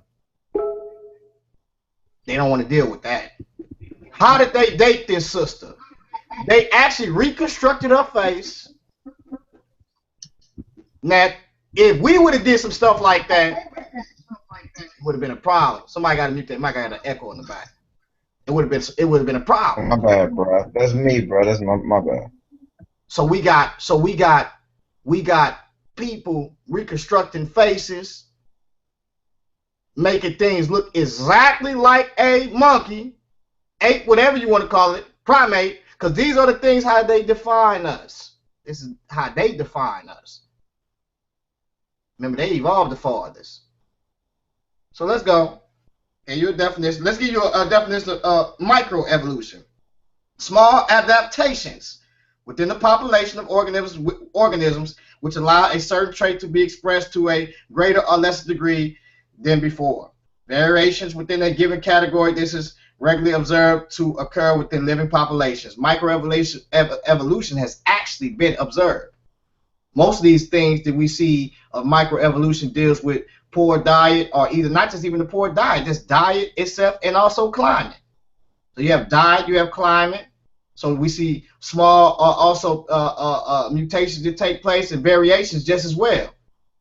So when we say that for instance, we say that when we look at a dog and we look at another dog, we know that their common ancestor was a dog because we believe kind, but we believe that there is a variations of kind, right?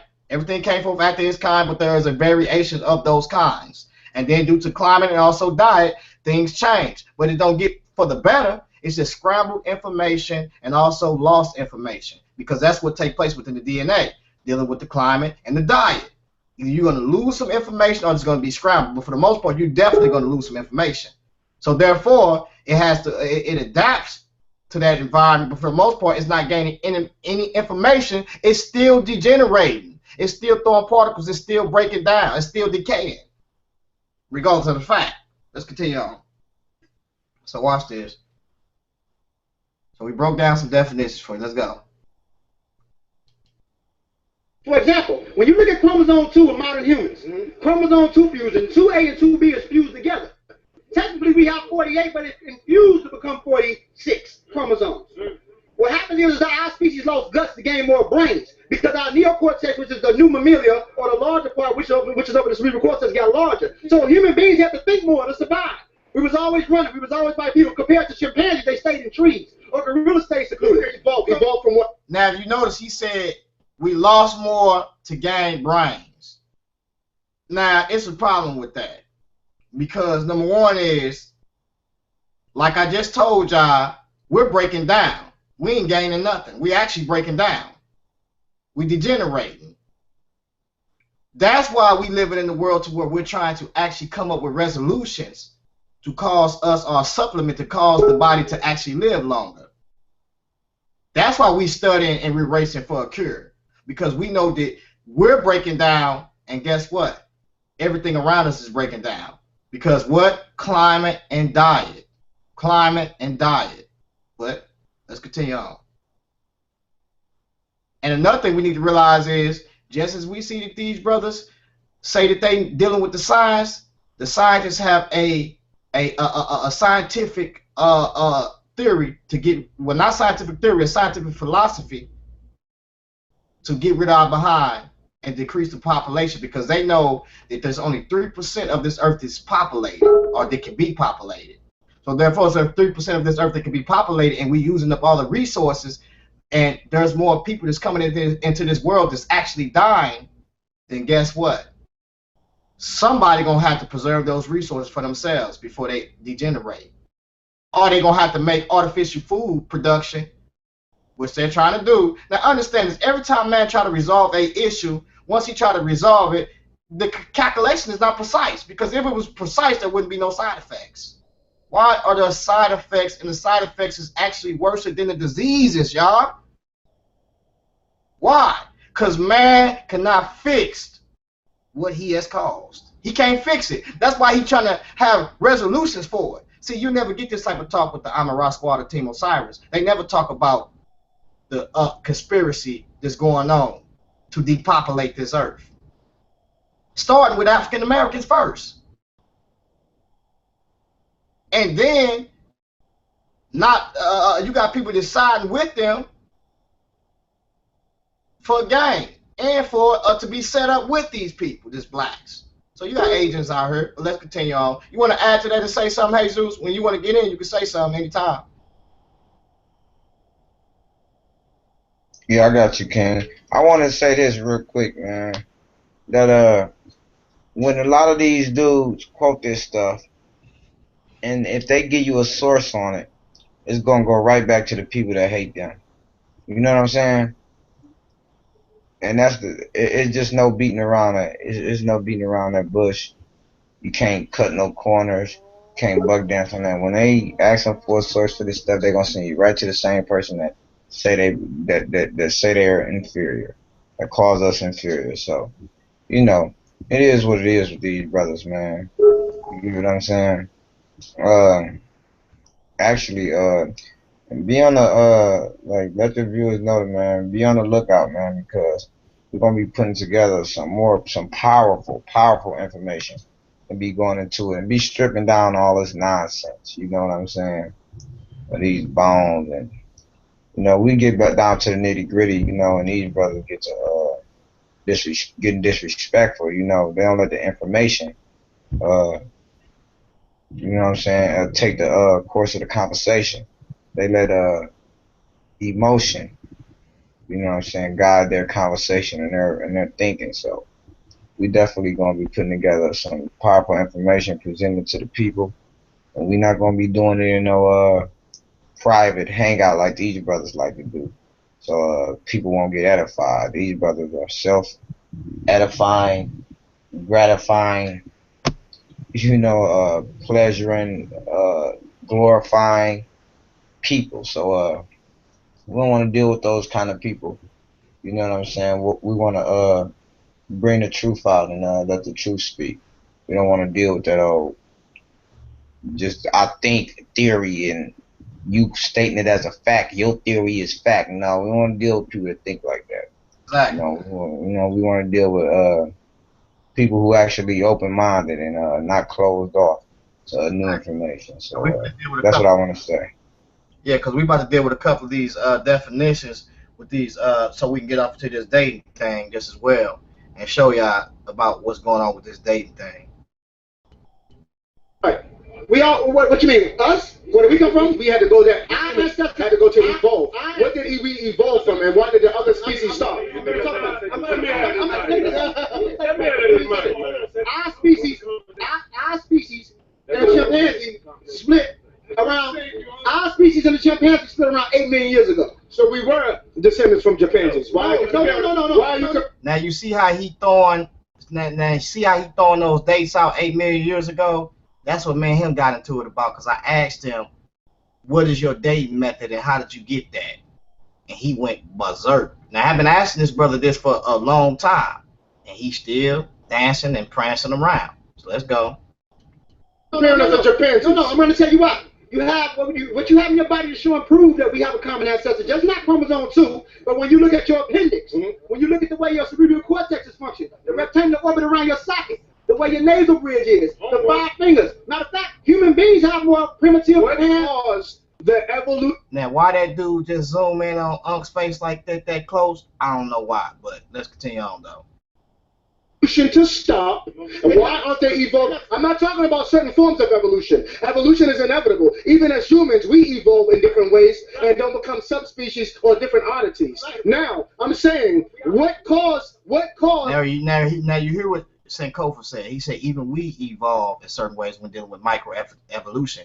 But we're not doing no macro evolution. You have never seen a nigga's arm, a nigga grow an arm out his back, not unless he was mutated, basically, and that's lost information and scrambled information. That is a mutation, and that mutation right there is degenerate. That's called degeneration because that is not what the DNA was actually programmed or function to do. Go ahead. Them, if we came from something else, to those other beings or entities still exist, how come they're not evolving into what we are now? What caused that to stop? When and why? Because we're not the same species. We're a different species that has a common gap between one another. They're not going to evolve to us.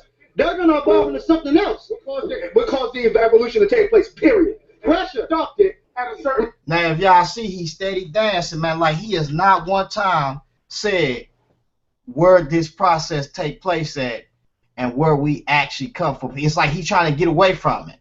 Now, they ain't showed pictures of these things walking upright. I mean, walking on their knuckles, then walking upright. But he has not one time told us about this thing. Not one time. He's steady dancing around. Watch this. Point and when and why. Pressure caused evolution. When you deal with polytopicity, right? Let me just show you an example. Let's deal with the black people in the Andaman Islands. They darker than everybody out here. Look how Sankofa looking at him, man. You see what he doing? He didn't change. He didn't switch gears now, and he didn't change and then jump to something else. But let's go though. Blacker than everybody out here. They darker than me, steady, and all of us. It don't take much to be darker than me. No, but look. Here's the thing. This is how we prove evolution.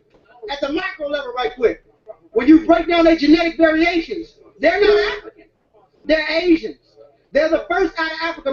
Now, if y'all notice, he said this is how we prove evolution at the micro level, at the micro level. Now we can prove, and we have observed and tested on and experimented on, and have historical data for microevolution, which I stated before. But once again, there is no proven fact of nothing that we have observed with dealing with macroevolution. Because when you deal with macroevolution, you got one species actually turning into another entire species. We got species coming from land to water, water back up to land, and then it has changed so many times. You know how they say the Bible changed so many times? No, evolution concepts have changed so many times. Migrations mean they're the first people to inhabit Asia. Yeah, so hold on, let me explain this. Okay. They were the first people to leave out of Africa, and what happened is because they live in the equatorial zone 1, they're able to maintain their dark pigment, the tyrosine levels, maintain their dark pigment. But what makes them different is due to them eating different foods, being in a different environment, their genome. Now, Sankofa didn't left. I mean, Sankofa didn't backed up, I think, and I don't know if he came back in. I'm finna see, and he actually let him go. But let's go. Right now I'm standing here that it is a genetic fact. Yeah, see, Sankofa didn't backed up, and he kind of on something else, but he kind of let him get up out of it, and he swung his way up out of it like a monkey. But go ahead, though. That if you are not of African descent, you are not 100% human being. Now, with that being said, if all this evolution took place, are you saying that a monkey turned into a 100% human being and then pause, and then turn into a damn Caucasian, a 96% human being, a 4% Neanderthal? Because what I'm saying is a evolution going up and then down, because if we were 100% human being, and that means we're perfect. So then we didn't have to evolve, we would have to devolve if that's the case, because it is a scientific fact that the Caucasian gene has only been on the planet for 6,101 years and just staying with bones. We know that the oldest woman is 3.8 million years. So you're telling me, pause. Now look. Now Pharaoh playing with him, right?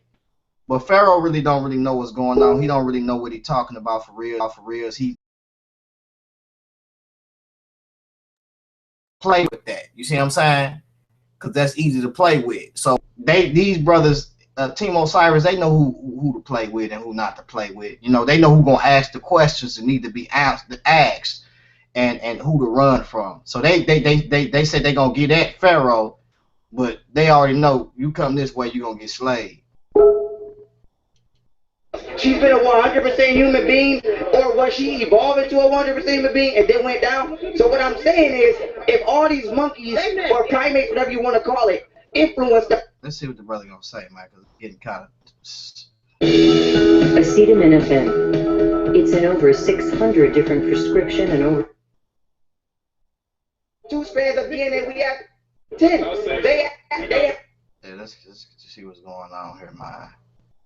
That characteristics on the outside that I don't want to hear nothing about that bullshit you're talking about. That you would automatically, based on morality and common sense, disconnect yourself. And the fact that y'all have not gotten there yet is almost puzzling to me.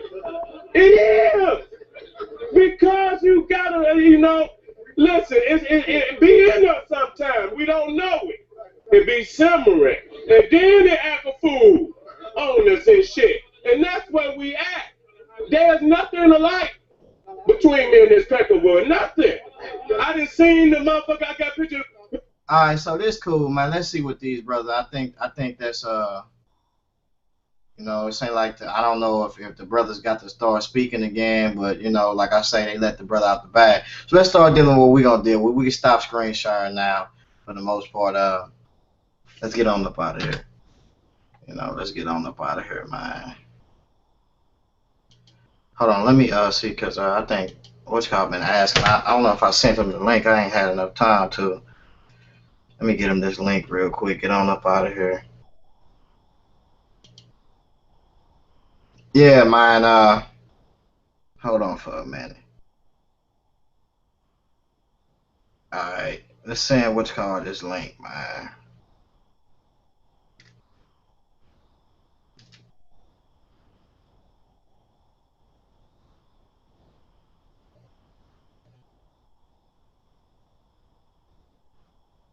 Send him this link because he been asked for the link for the longest, and I thought Carl sent it to him.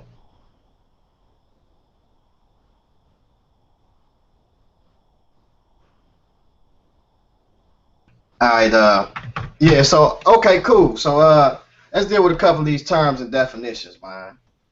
All right, so let's deal with mutations. Changes in the genetic material of an organism, potentially expressed of offspring. Many times a single mutation affects more than one trait. While some are neutral, many are lethal. So we see that, right? We see this, right? So watch this. Let's go to the geologic column. Matter of fact, the more important one that we need to know. Whenever these brothers is throwing out these dates, we need to know what are they calibrating this to.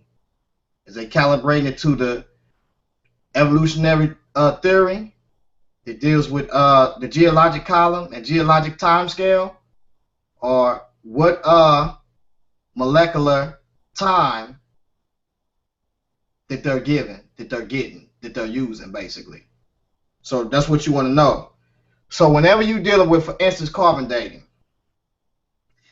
Now, carbon dating deals with carbon that is in a organic or living material, right? I mean, organic material, right?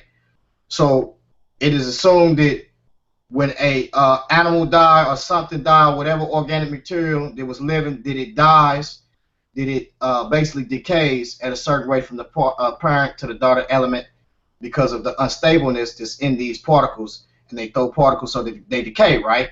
I understand that. Now, what they do is they want to determine if the decay rate was consistent, if the decay rate remained consistent the whole process of time, right? Now, we can measure the decay rate with what we see today, right? We can measure that, what we see that's happening in our climate today. I don't knock that. We can measure that.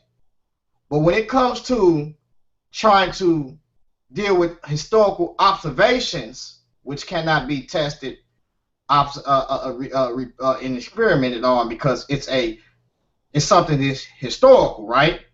We have to take this in consideration.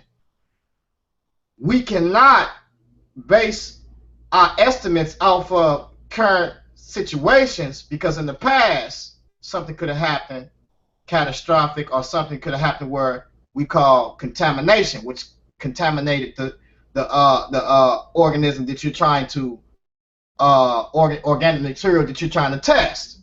So understand that. Whenever you test the organic material, you have to have three things that you have to know. Was the rate consistent, or did it remain the same? I'm sorry, did the rate consistent, did it remain the same? Also, what was the initial conditions? You have to know the initial conditions, and that takes what you call historical observation, just to know that.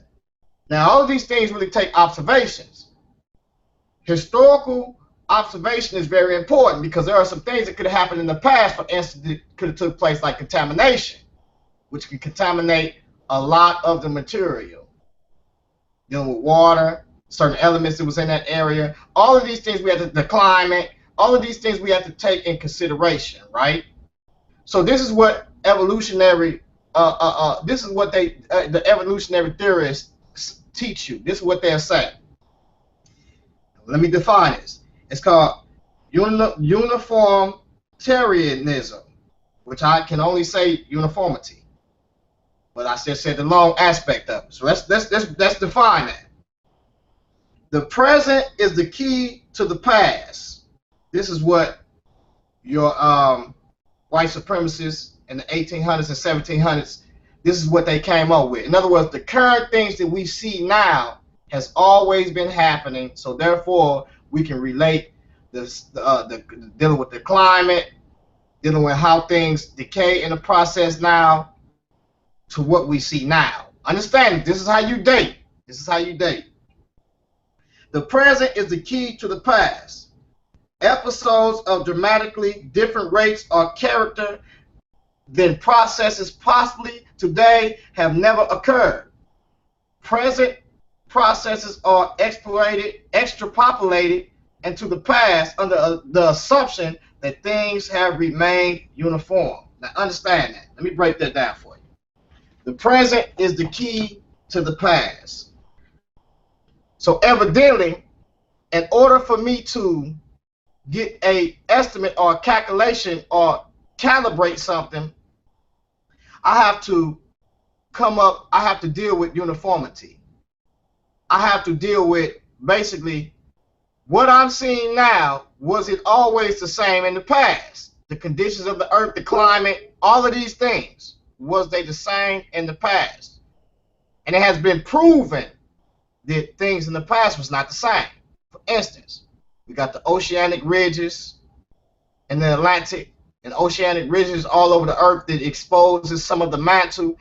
So we know we got the ozone layer open. We got the decay process taking place, particles being thrown everywhere, and unstable elements are breaking down. We see that. So we know that something catastrophic happened in the past. We understand that. Now, when you got the oceanic ridges, the earth has scars on it all around it, right? And we see these scars. So we have to understand that a lot of these things play a role in our current conditions today. So therefore, a lot of these processes that took place in the past are things that did not occur over time or millions of years. So we have to cut the millions of years in order to really see what's going on here. Because if I tell somebody in a million of years this and that, such and such will happen, and I also then try to prove this million of years, then people will actually believe that. So where do they get a million years from? Let's deal with the geologic column. Need something on that. The column of fossils. Now understand, hold on. Let me explain this. The geologic column deals with sediments, right? Now in these sediments, each one of these sediments is given an age and an index fossil. Understand that. It's given an age and an index fossil, right? In each one of these sediments. Now what is sediments? Sediments is either something that has been laid down by water or over a process of time dealing with erosion, different layers rose up. Now, we say that it's been laid down by liquid. Why? Because all over the earth we have petrified trees standing upright and standing upright through all these layers that we say are have given an age and the index fossils of millions of years in each level of these settlements, right? So we see petrified trees that have turned into fossilized in these rocks. I mean, in these settlements, running through almost all the layers, supposedly. And we also see that around the earth, that these geologic columns are, we understand there are sediments, but not in the consecutive order that they have put these things in. You have the Cenozoic, Mesozoic, the Paleozoic, Quaternary, or something like that, Tertiary, Jurassic, Triassic, all of these different ages in these index fossils within these sediments, right? Understand this. They say that the most heaviest parts always be at the bottom. That's not true. We have found that wherever resistance took place at, these fossilized fossils was trapped. Whether it was in this area on top as being heavy or at the bottom. Now it is true that the heaviest particles are going to hit the bottom fast, but if it run into resistance, it's going to buckle where it's at. And we understand that this earth was hot because we see the granite that was in it. We see certain things that's within the sediments that tell us that there was a lot of friction that took place and it was hotness that took place in this earth. We see that. We also understand that in between these layers or sediments that they say that form millions of years or billions of years, we see that there are no soil buildups or erosion from rain or any of these things. So therefore, we believe that these things happen rapidly and all at one time. For instance, when you look at, and there's evidence of scientific things that's on this earth, because when you look at the oceanic ridges, as I mentioned before, I always ask myself, how did the ozone layer get opened up, and what's the problem with the atmosphere, and why are we having these problems? That's because some of the gases that was released from the earth, it was not supposed to get up out of the earth, caused the ozone layer to do like it did, as far as volcano eruptions and releasing certain gases, causes the ozone layer to deplete, right? And then the sun getting in, causing the radiation and throwing particles just as well, and nitrogen and breaking down into carbon. All of these different things play a factor, right, for what we're dealing with. So let's continue on. So we see the column of fossils with ancient ones on the bottom and more recent ones on the top within the observed local sequence of the rock layers, which have been semestatized by correlation on a global scale. Understand, they said on a global scale. Now I'm telling you, look it up, get into it. Now they will tell you when you're dealing with creation science that there is no, it's not science, or when you're dealing with because they will say these things, not realizing that you have creationists that deal with science and got degrees in science just like evolutionists. Same thing, no different. And you have evolutionists that don't believe certain concepts of macroevolution and also different things of the old earth and all of these different things. And then you have you have creationists that don't believe the young earth. So it's vice versa, right? So we see that these correlations supposedly supposed to be semestatized in all the earth, around all basically the Grand Canyon and certain sediments around the earth, but they're not in consecutive order.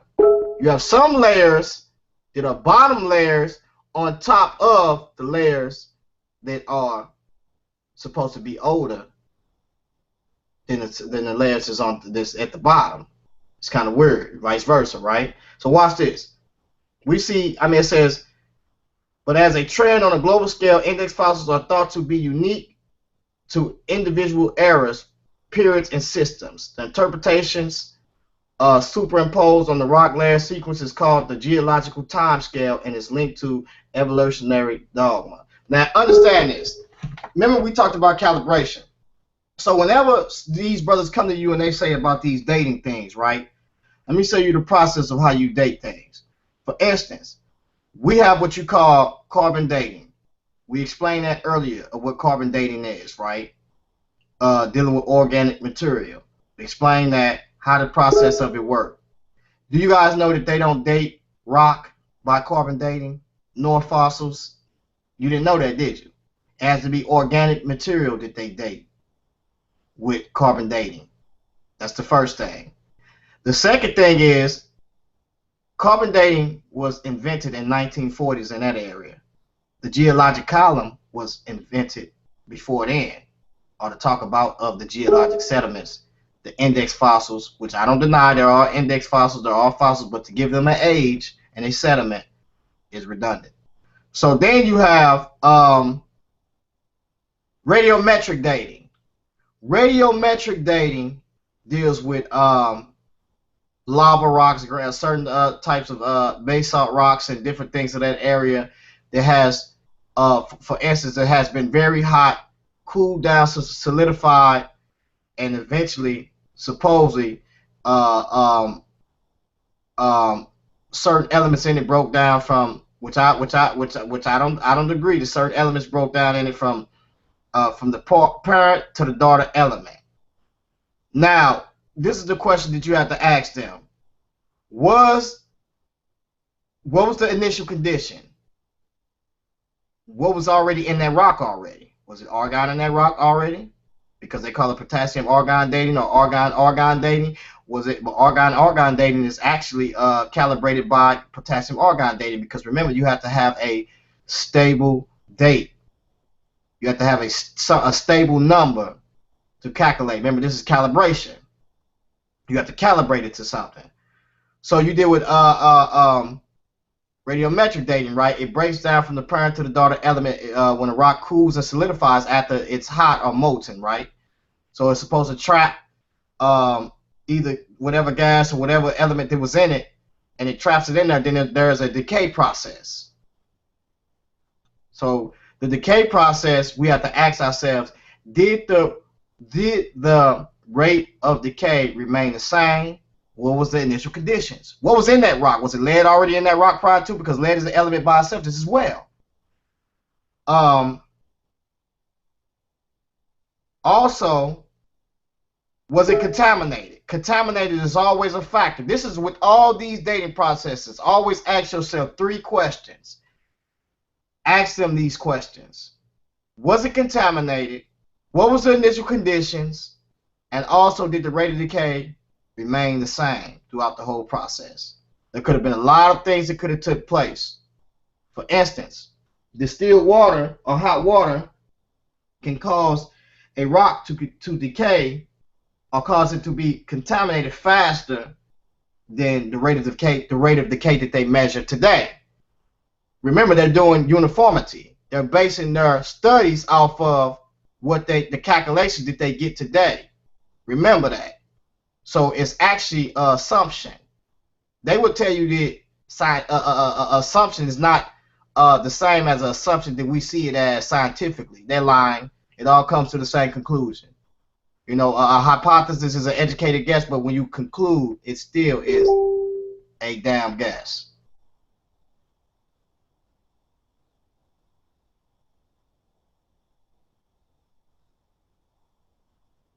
Hold on for a minute.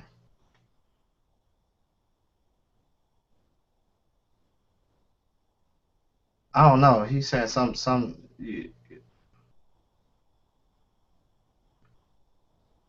I sent you the link. It's a link in the other group, Mikael. Hold on, let me. So basically, we see educated guesses here, which means that there is a slight difference with it, but it still has an outcome to it. For instance, people take certain measurements and certain instruments and to get come to conclusions like they come to. But at the end of the day, it's still the conclusion to it is that it's still a guess, basically, even though it's supposed to be educated, but it's a guess. Just like if I was to take a guess about something and It's a possibility that I can be wrong about it. It's just a guess. And this is related to also an assumption just as well. So remember the initial conditions. So radiometric dating. If I have to know those things. So then when we come to dealing with the mitochondrial DNA, the same thing. Uniformity has to take place. What is uniformity? Once again, the current things that we see now is how we can date the past. Even when you're dealing with mutations or migrations or DNA migrations or genomes and things of those matters, one of the things that we see is I don't agree that there are certain things, chromosomes and us and other species, which I believe it is not that I think we just have not as having a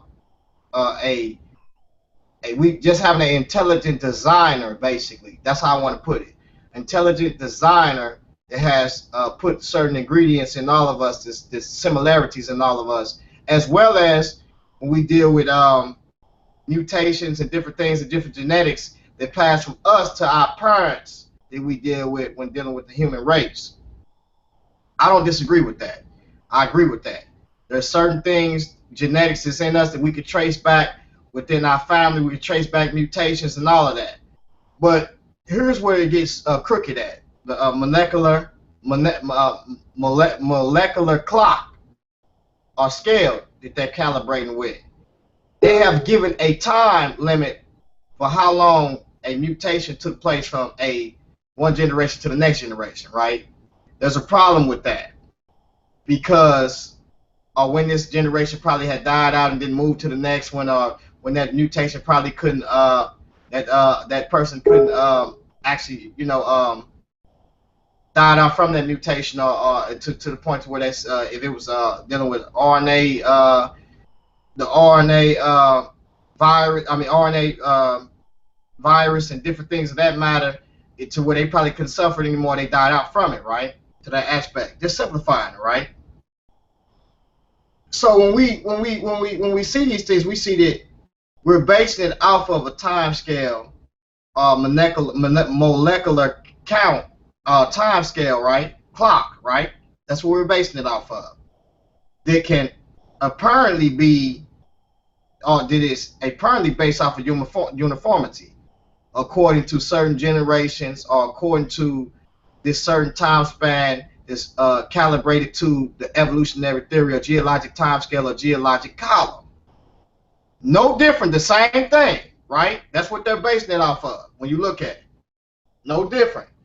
So we have to be very careful and just, simplifying it, that when you did with the uniformity is very important. That's why when you ask them, is this based off of, what is it based off of? Is it based off the current climate, the current situation that we're in now, diet, or what is it based off of? Is it based off of the decay rate, the current decay rate that we see now?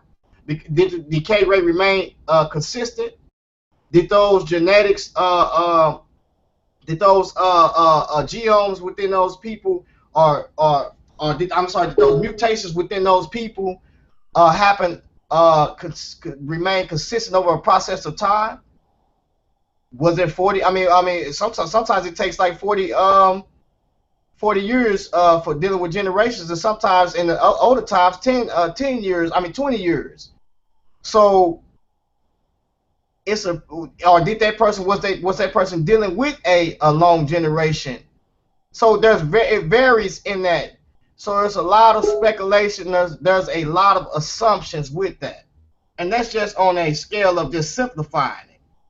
Now, when you're dealing with people and you're reading these articles and you read from these scientists and biology, microbiology teachers and stuff like that, then you start to realize that what they're saying is a lot of these things is off of speculations and assumptions.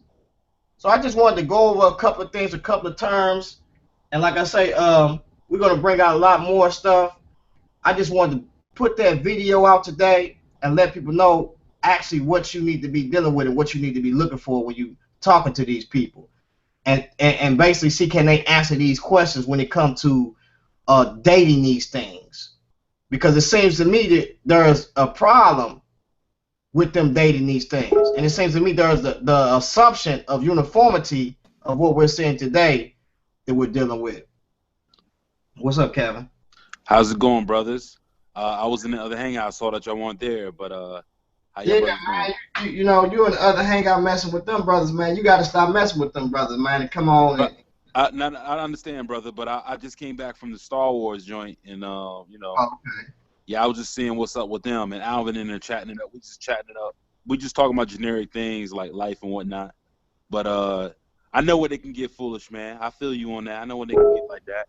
Yeah, because you know The other day, me and Jesus, what's up, Jesus? But peace and blessings to you, brother.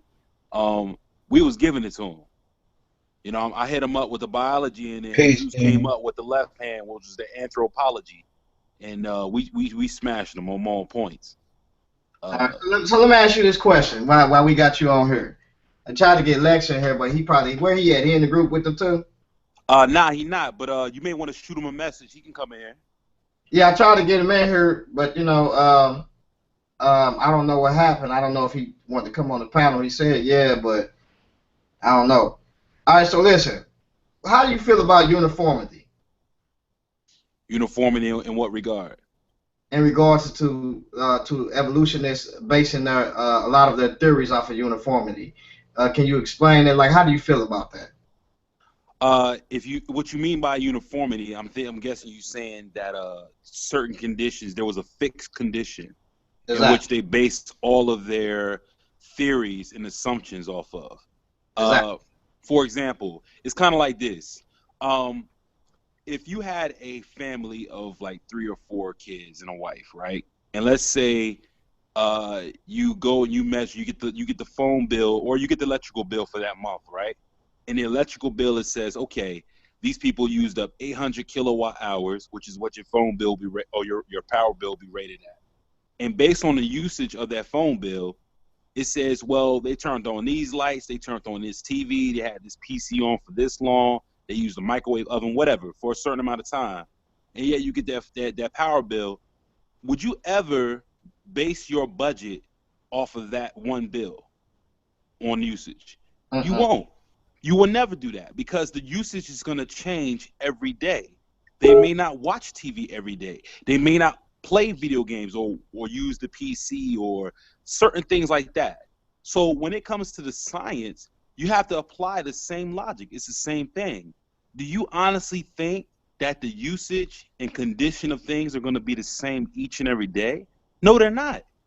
So basically, what we consider these decay rates, what we consider to be these, when we do radiocarbon dating or radiometric dating in any rate, we have to understand that there are certain conditions by each period in time. And these different conditions are going to give us a different reading on each and every single angle. So therefore, we cannot use a uniform system to measure these things because we don't know the condition of which those systems were kind of exposed to. So this comes from the term, if everybody out there is Charles Lyell, who was a geologist, and he had this thing called uniformitarianism. And uniformitarianism is basically the assumption that everything on the earth was the same and we can measure it by this. But you don't know which things were exposed more to the sun or which things were exposed to more heat or exposed to more cold or this, that, and the other. So in conclusion, and I don't know if you touched on this, Laurent, you need historical knowledge in order to ascertain what had occurred with that one particular sample, organism, or what have you, whatever you have or whatever you're examining. So if we know that a volcano has been exposed to a certain amount of heat or have an understanding of what it's been through, we can then calibrate the method that we're using to correctly ascertain the information as to how old it is, what it's been doing, why do we have the amount of potassium argon or argon to argon rating as much as we have. We understand where the excess argon might have came from. You know, but if you don't know where something came from, you know what I'm saying? How in the world would you be able to tell how old it is or what it's been exposed to? See, so in uniformity, I think is very dangerous, because in uniformity, this is what you're doing in mundane terms. You're assuming everything. And when you assume, what do they say? When you assume, you make a what? You make an ass out of you and me. Exactly. So I don't really stick with that. And then another thing too is, when we talked about the bones earlier on how they date the bones. Now, I'm telling these brothers, you don't carbon date bones. That's the first thing. For instance, if I find a fossil, and it's fossilized within like lime rock, right? And I took it to a geologist, and I told him, I said, look, I found this rock. I want to date this rock. He's going to do two things. Well, he's going to do a couple of things. I mean, he's going to do more than two things. The first thing he's going to do is he's going to ask you, where did you get the rock from? The second thing is, he can't date the rock. So what he's going to do is he's going to look at what type of rock it is, and then he's going to look at also the fossil that's in the rock. He's going to look at what type of index fossil it is, because the index fossil will give him something to calibrate with. What is he going to calibrate from? He's going to calibrate from the geologic column. So what he's going to do is he's going to look at the rock, what sediment it came from, and also the fossil. Because remember I told y'all earlier, the geologic column is nothing but sediments that's given a age. It has index fossils. And each one of those index fossils are in those sediments that's given an age, as we see, once again. So that's how he's going to determine that. He's going to look at that rock, and he's going to ask you those questions, right? So check this out. You don't date rock by carbon dating or radiometric dating. Remember, radiometric dating dates igneous rocks. Remember, we talked about rocks that have been molten and hot, or basalt that cools and solidifies and decays. The elements decay from a parent to the daughter elements. So we see that that's how you date that's how you date igneous rocks. Now, my question to the brothers is, if you don't date rocks by carbon dating nor radiometric dating, how do you date these rocks? How do you date these fossils? What are you calibrating these things to? And as we see, if radiometric dating and carbon dating was invented in the 1940s, why is the geologic column there and given millions of years and fossils before these dating methods even came out on how to date these things? It's a problem with that. Mm-hmm. So when you deal with sedimentary rocks, once again, sedimentary rocks, sediments, what we see sediments is things that have been laid down by moving fluids, made up of pieces of rock or material that exists basically somewhere, eroded or dissolved, which are redeposited in certain locations. So that's what we're dealing with. We're dealing with sedimentary rocks, and in these sedimentary rocks are fossils. Now, when we talk about the geologic column is something that is not in the consecutive order, in those orders that we see them say. Matter of fact, around 72%, probably more than that, of the geologic column is not in consecutive order on what they're showing on the geologic column and the time scale. So we got to understand that. Most of the time they're calibrating these bones to this geologic time scale. It was random dates and also this geologic column. Just bring that out. You don't date bones by carbon dating only unless it has some type of organic material clenched in that bone or something like that. Right. Or something around it. Something around that fossil can be around that fossil, probably like a leaf or something, or a tree bark or something that's not, if it's not fossilized, can be dated, that organic material. Right. Absolutely. Because people don't really understand when we find fossils, we're not finding organic material. What we're finding is the remnant of that organic material that has been replaced by mineral. If you look up the definition of a fossil, the conditions in order for a fossil to be formed must be by rapid burial, by sediment. So the very fact that we're finding fossils all over the world that has been buried and flattened by a tremendous amount of pressure that can be caused by either weight or can be caused by either water. Now, here's another thing. If we look at the fossils, what we find is that they have been crushed as though they had been under some type of asphyxiation, or they've been flattened suddenly by a lots of weight. Now, the only way that will explain this is heavy sediments moving on top of an organism very fast. And how do we know this? Because the typical organisms that really dissolve quickly or will be gotten rid of quickly, for instance, your fishes, your snakes, eels, amphibians, things of that nature, those animals do not last long exposed to conditions. In fact, I dare any of you to take a raw fish or a dead salamander or anything of that nature, and I want you to throw it on the ground. And I want you to tell me how long that organism will last in its full embodied form. Here's a spoiler for you. It will not. Ants will either eat it up, the sun and the conditions will either eat it up, sodium in the air, different conditions, things of that nature, it will dissolve and decay rapidly. If you leave a fish or any dead animal, it's going to spread. The bones are not going to stay intact. But when we look at the fossil record, what do we see encased in these sedimentary layers? Full organisms encased and replaced by mineral.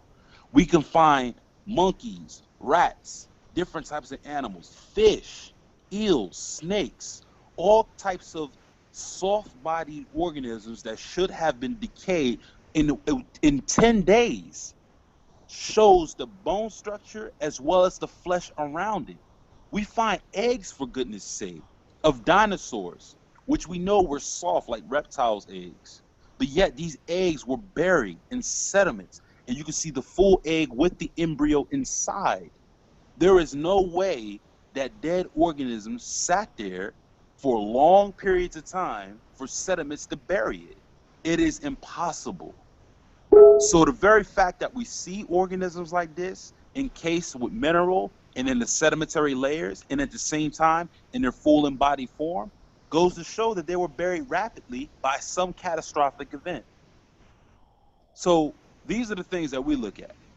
And I don't know if anybody else got something to add on to that. Exactly. So people, like for instance, and they got it's a lot of information out here, that you see that's out here that's garbage. We talked about, I talked to them about mitochondrial DNA, about mitochondrial Eve. This is shocking. This is shocking too. Now, did y'all know they did a test on a what is it, molecular, how do you pronounce it, the molecular clock, right, of Yeah, the molecular, yeah. molecular clock of the mitochondrial Eve, right? And they did it upon uniformity of what we see today, far as the mutations and how long they take to mutate or whatever the case may be. Check this out. Did y'all know that it came out to be 6,000 years? I promise, yo. So what they did was they didn't put that out there. That was the talk right there. You know what they did? They said that can't be right.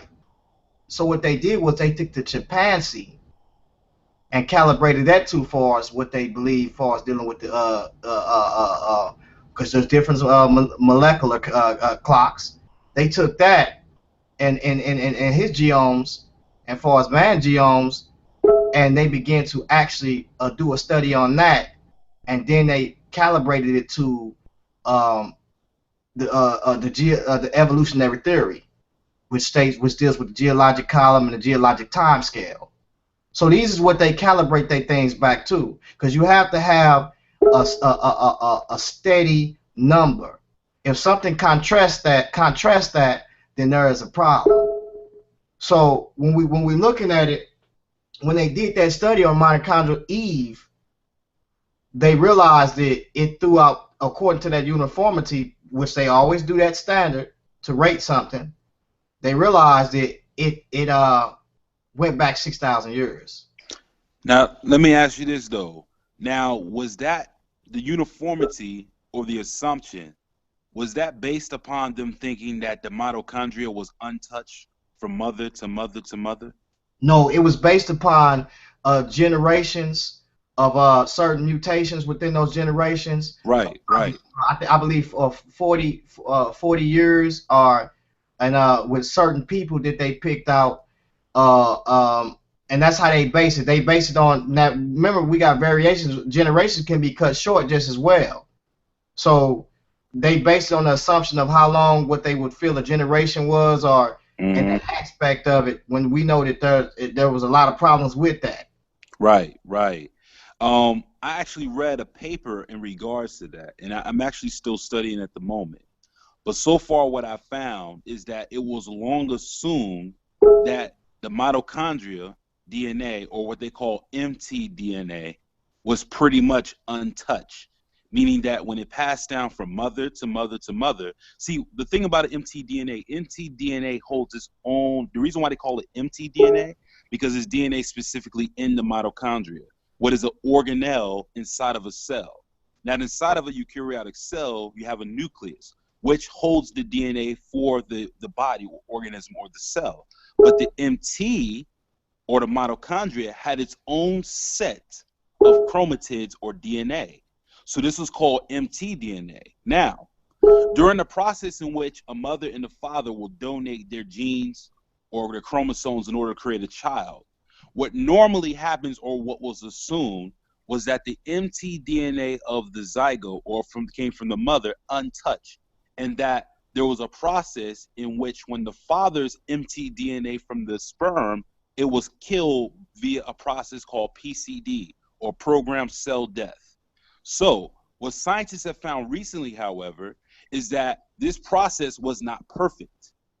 In fact, what they have found is that the mtDNA from the sperm actually was transferred and fused within the mtDNA of the child eventually. So this is why the mtDNA changed over time. And I think within that paper, I need to keep reading it and studying it, but I believe they're able to calculate based on the rate at which that mtDNA does transfer or does not transfer.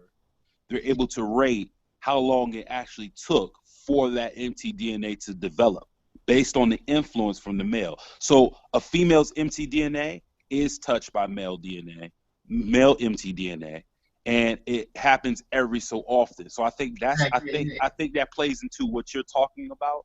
Yeah, it definitely happens so often, and that's the reason why they can't even trace the when you're dealing with the Y chromosome, when you're dealing with that far as within the male, that doesn't have too many mutations that take place within those times. So they they can't really do too much with that, even though that traces all the way back too. But when you're talking about tracing the mutations and different things that's going on with it, then it doesn't mutate enough. You know what I'm saying? So when you're dealing with the mitochondrial DNA, then we see that the mutations took place, but then when we try to put the molecular, what is it? How you say molecular clock? When we try to put the molecular clock on it, then we see that it's based on assumptions and uniformity. It's based on generations, rather on certain estimates of dates. For instance, let me read you the. This is how they calibrate it.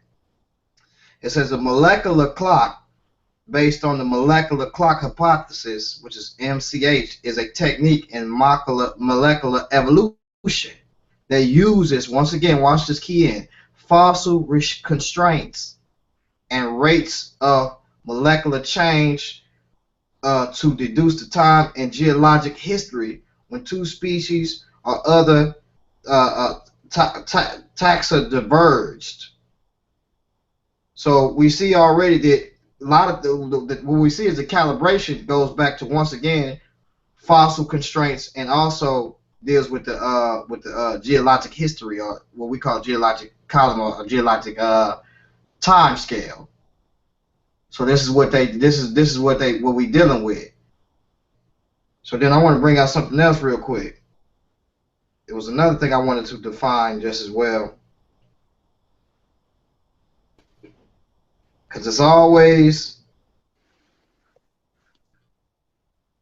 Let me bring out this real quick, because I think it has the assumptions that's in it too. Because it always have. Let me see. Let's look at the calibration. Watch this. I just explained it, and here it is right here. So let's get the. Remember I talked to you about calibration. It says the molecular clock alone can only say that one time period is twice as long as another. It cannot assign. Watch this. It cannot assign concrete dates. To achieve this, the molecular clock must be first calibrated. Understand? See, this is key. This is how they do us. It must be calibrated against independent evidence about dates, the geologic time scale, and also geologic column. Remember, the geologic column are sediments that are given an age and an index fossil. Let's continue on. Watch this. Must first be calibrated against independent evidence about dates, such as the fossil record, which is what again? Geologic column, which deals with the index fossils. For viral polygenics and ancient DNA studies, two areas of evolutionary biology where it is possible to sample sequences over an evolutionary time scale. The dates of intermediate samples can be used to more precisely calibrate the molecular clock. Remember, the clock is calibrated back to what? The evolutionary time scale, excuse me.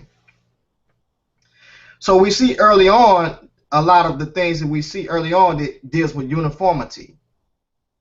You're basing information off of certain mutations that you feel that happened with certain generations, could have been shorter alone.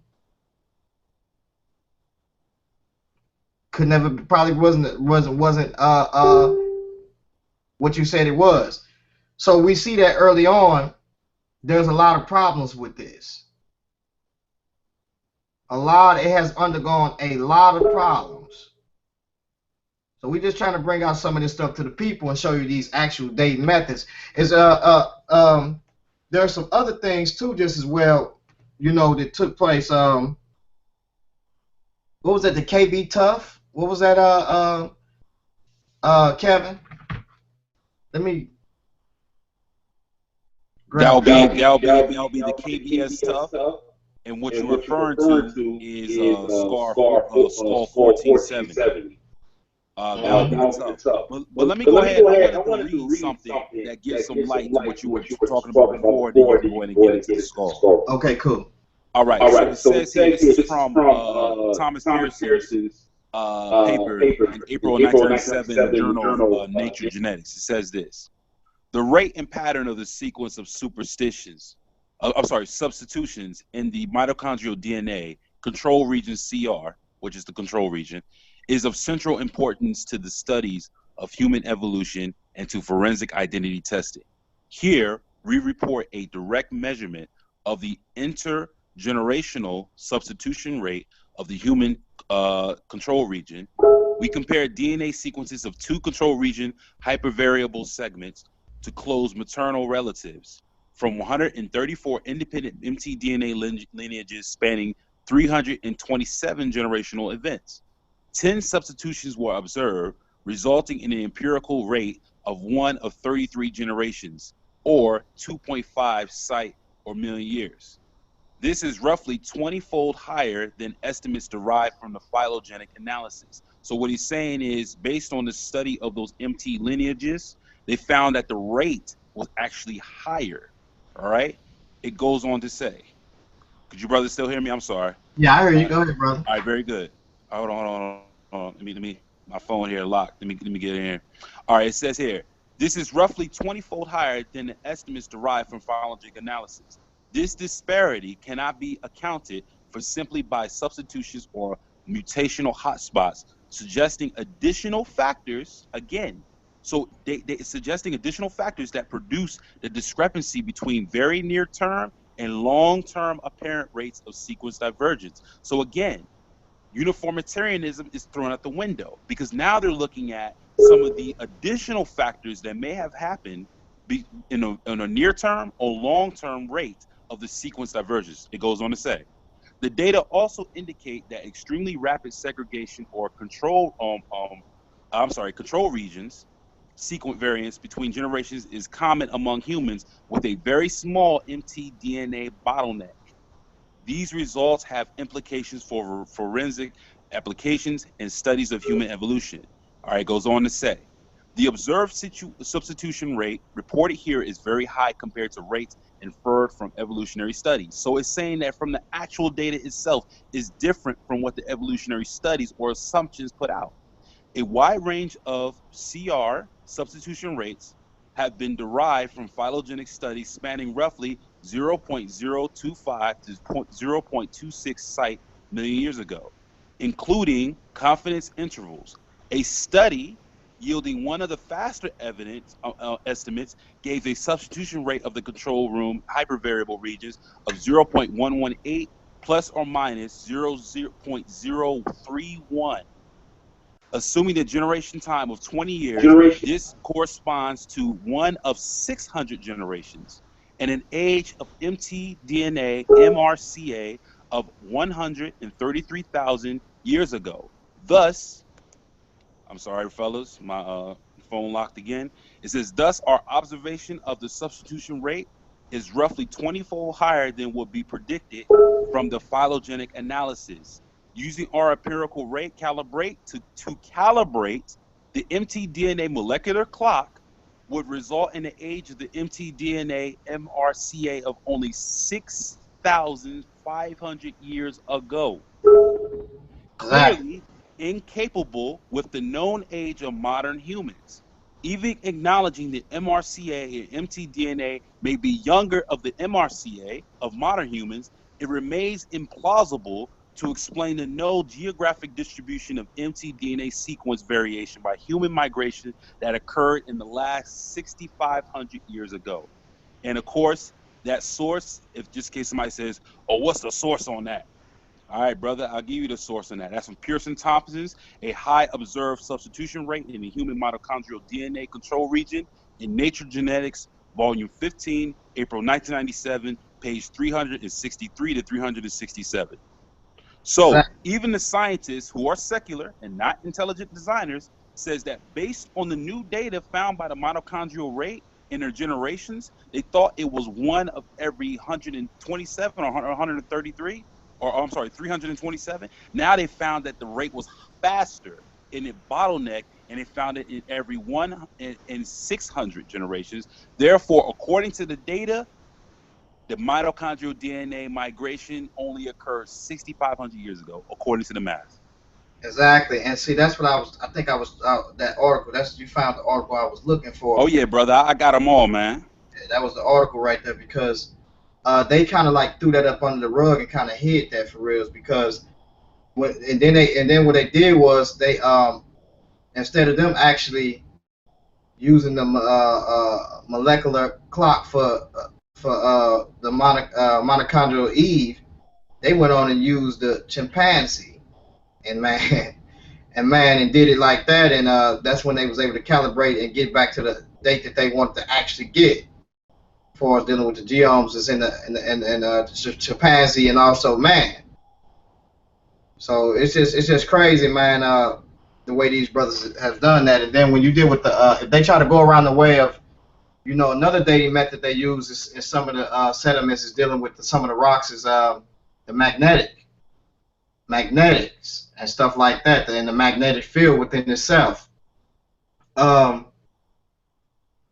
uh, we have what you call reversals, and also the magnetic field having periods where it's like it's not something that is stable.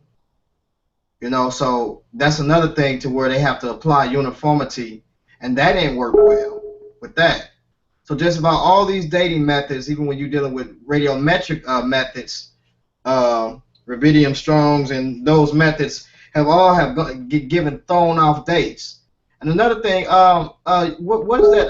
The article with the T-Rex organic material that was found in the tissue, soft tissue that was found in it. You have that article? Yeah, that's actually by someone when I used to live in North Carolina. That's Mary Kay Sweitzer, and she came from UNC, I believe, or she came from North Carolina State University, Wolfpack.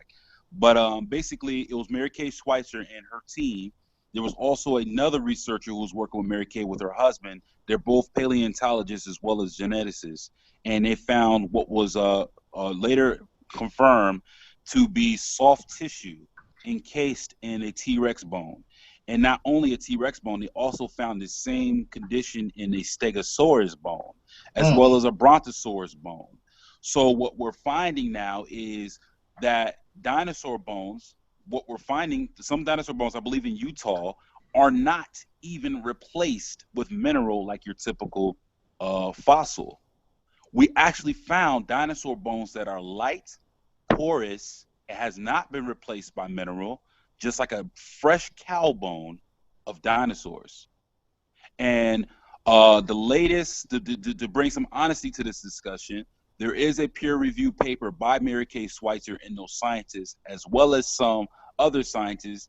And what they're trying to suggest is that they think that it is plausible that the soft tissue in blood may have stayed soft for 65 million years due to the fact of free radicals from iron.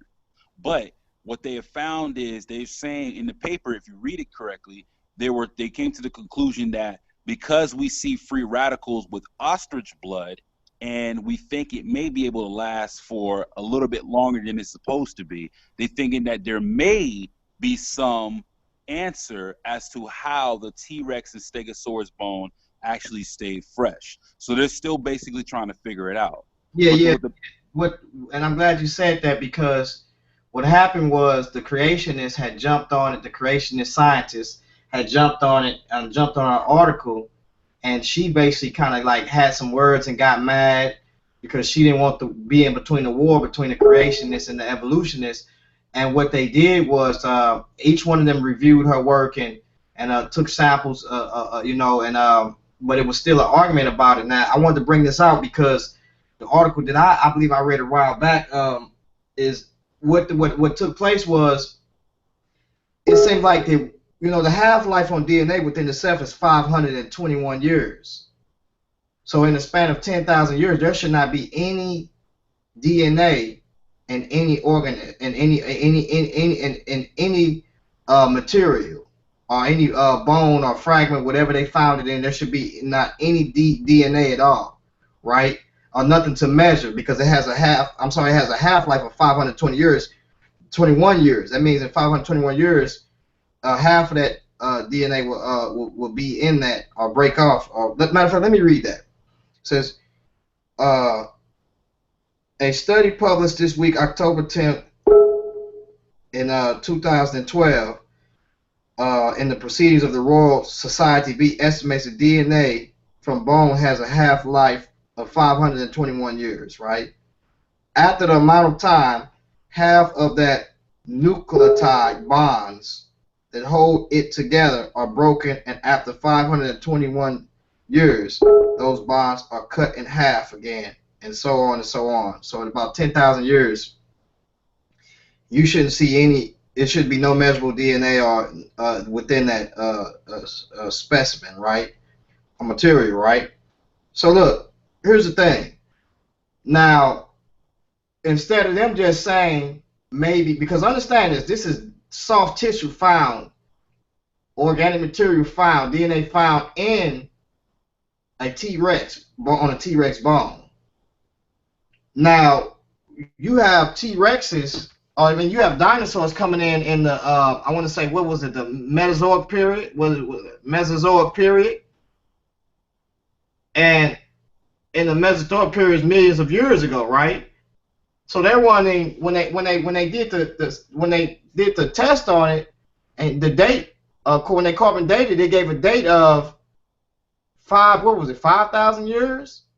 So they like, damn, well, how is it that the date that was given on this is 5,000 when you have these T Rexes that come about in the Mesozoic period? It's a problem with that. So every time we see and we catch something like that, what they do is, and even in the article, they try to say that, well, basically maybe the DNA or organic material is should be given a half-life, or the half-life is not right. Instead of just saying, well, damn, maybe the dinosaurs did live 5,000 years ago. Because in reality, the oldest organic or a living material on this earth is the Bristol cone pine tree. I believe it's in California.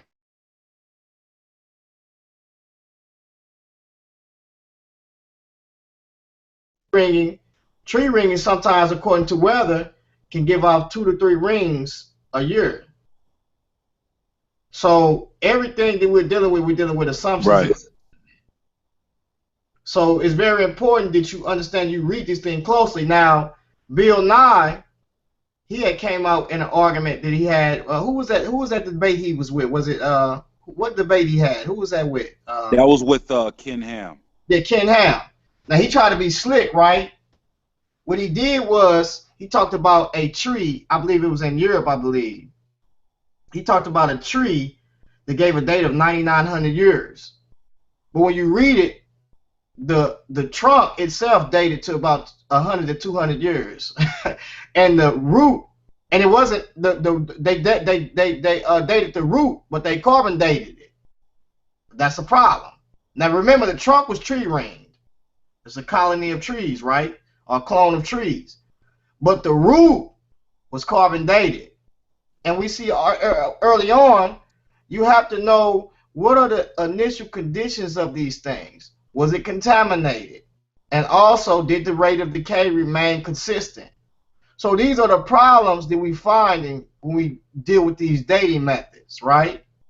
So look, when we deal with this tree, right? When we deal with it, we see that this can't be factored in. The oldest tree that we have that's living now is dated between 45 to 4,400 years. Now, when we talk about sediments or a flood taking place, there is evidence of a flood taking place. Seashells on top of clams on top of what's the mountain called? Mount was it what was it? Was it Mount Everest or yes, it was Mount Everest. Mount Everest in the closed position fossilized.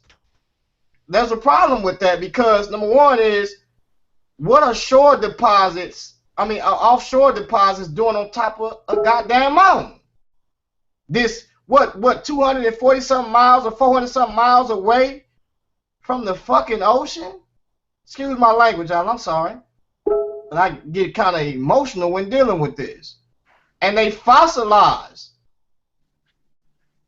and trapped in the closed position as if something happened rapidly. And not just that, we find fossilized all over the earth as if something happened instant that took place. Petrified trees, as I stated before, standing up, and all of these sediments, they're supposed to be dated millions of years. You got a petrified tree going straight through them.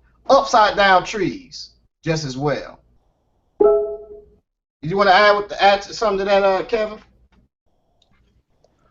No, I mean basically, yeah, we have a ton of that evidence. We have colified trees. We have, to be more specific, people can look this up. In China, we have what's called the reed leaves or the reed trees, and what you can find in these reed trees is that we actually have a petrified, fossilized site where we see the bases and roots for these trees. Now, what you find in the sediment layers, fossilized layers, is that the actual trunks of these reeds were actually transported miles away. And not only that, but they're also upside down. So what the evidence suggests is that these trees were actually ripped and unrooted from original location that were miles north, and then actually flipped upside down in the sediment and fossilized miles to the south. So it shows that something catastrophic had to happen, that enough power and force to rip these trees right from the trunk on up. And based on the evidence, it had to have been fast, powerful, and a lot of pressure. Because any storm that rips a tree out of the ground is going to take the root with it, because it's a gradual pulling of the tree. For instance, like a hurricane or a tornado or something, and then even a flood. It will loosen the dirt because of the water, and it will actually rip the tree because the water is carrying it away. But in this case, it seemed like it was water, for one, because of the sediment, but also on top of that, we see that it cuts it right at the bottom near the root. So this thing was moving fast. It was like it cut. It's kind of like hair. It's not going to pull it by the follicle, but because of its force, it pulled it by. It just cut the hair completely, and it transported it, and it's like upside down, and they're petrified. So we can actually see those. And the correct term for this is called polystrate fossil. Poly meaning many, and straight meaning the substrates or layers of the sediment.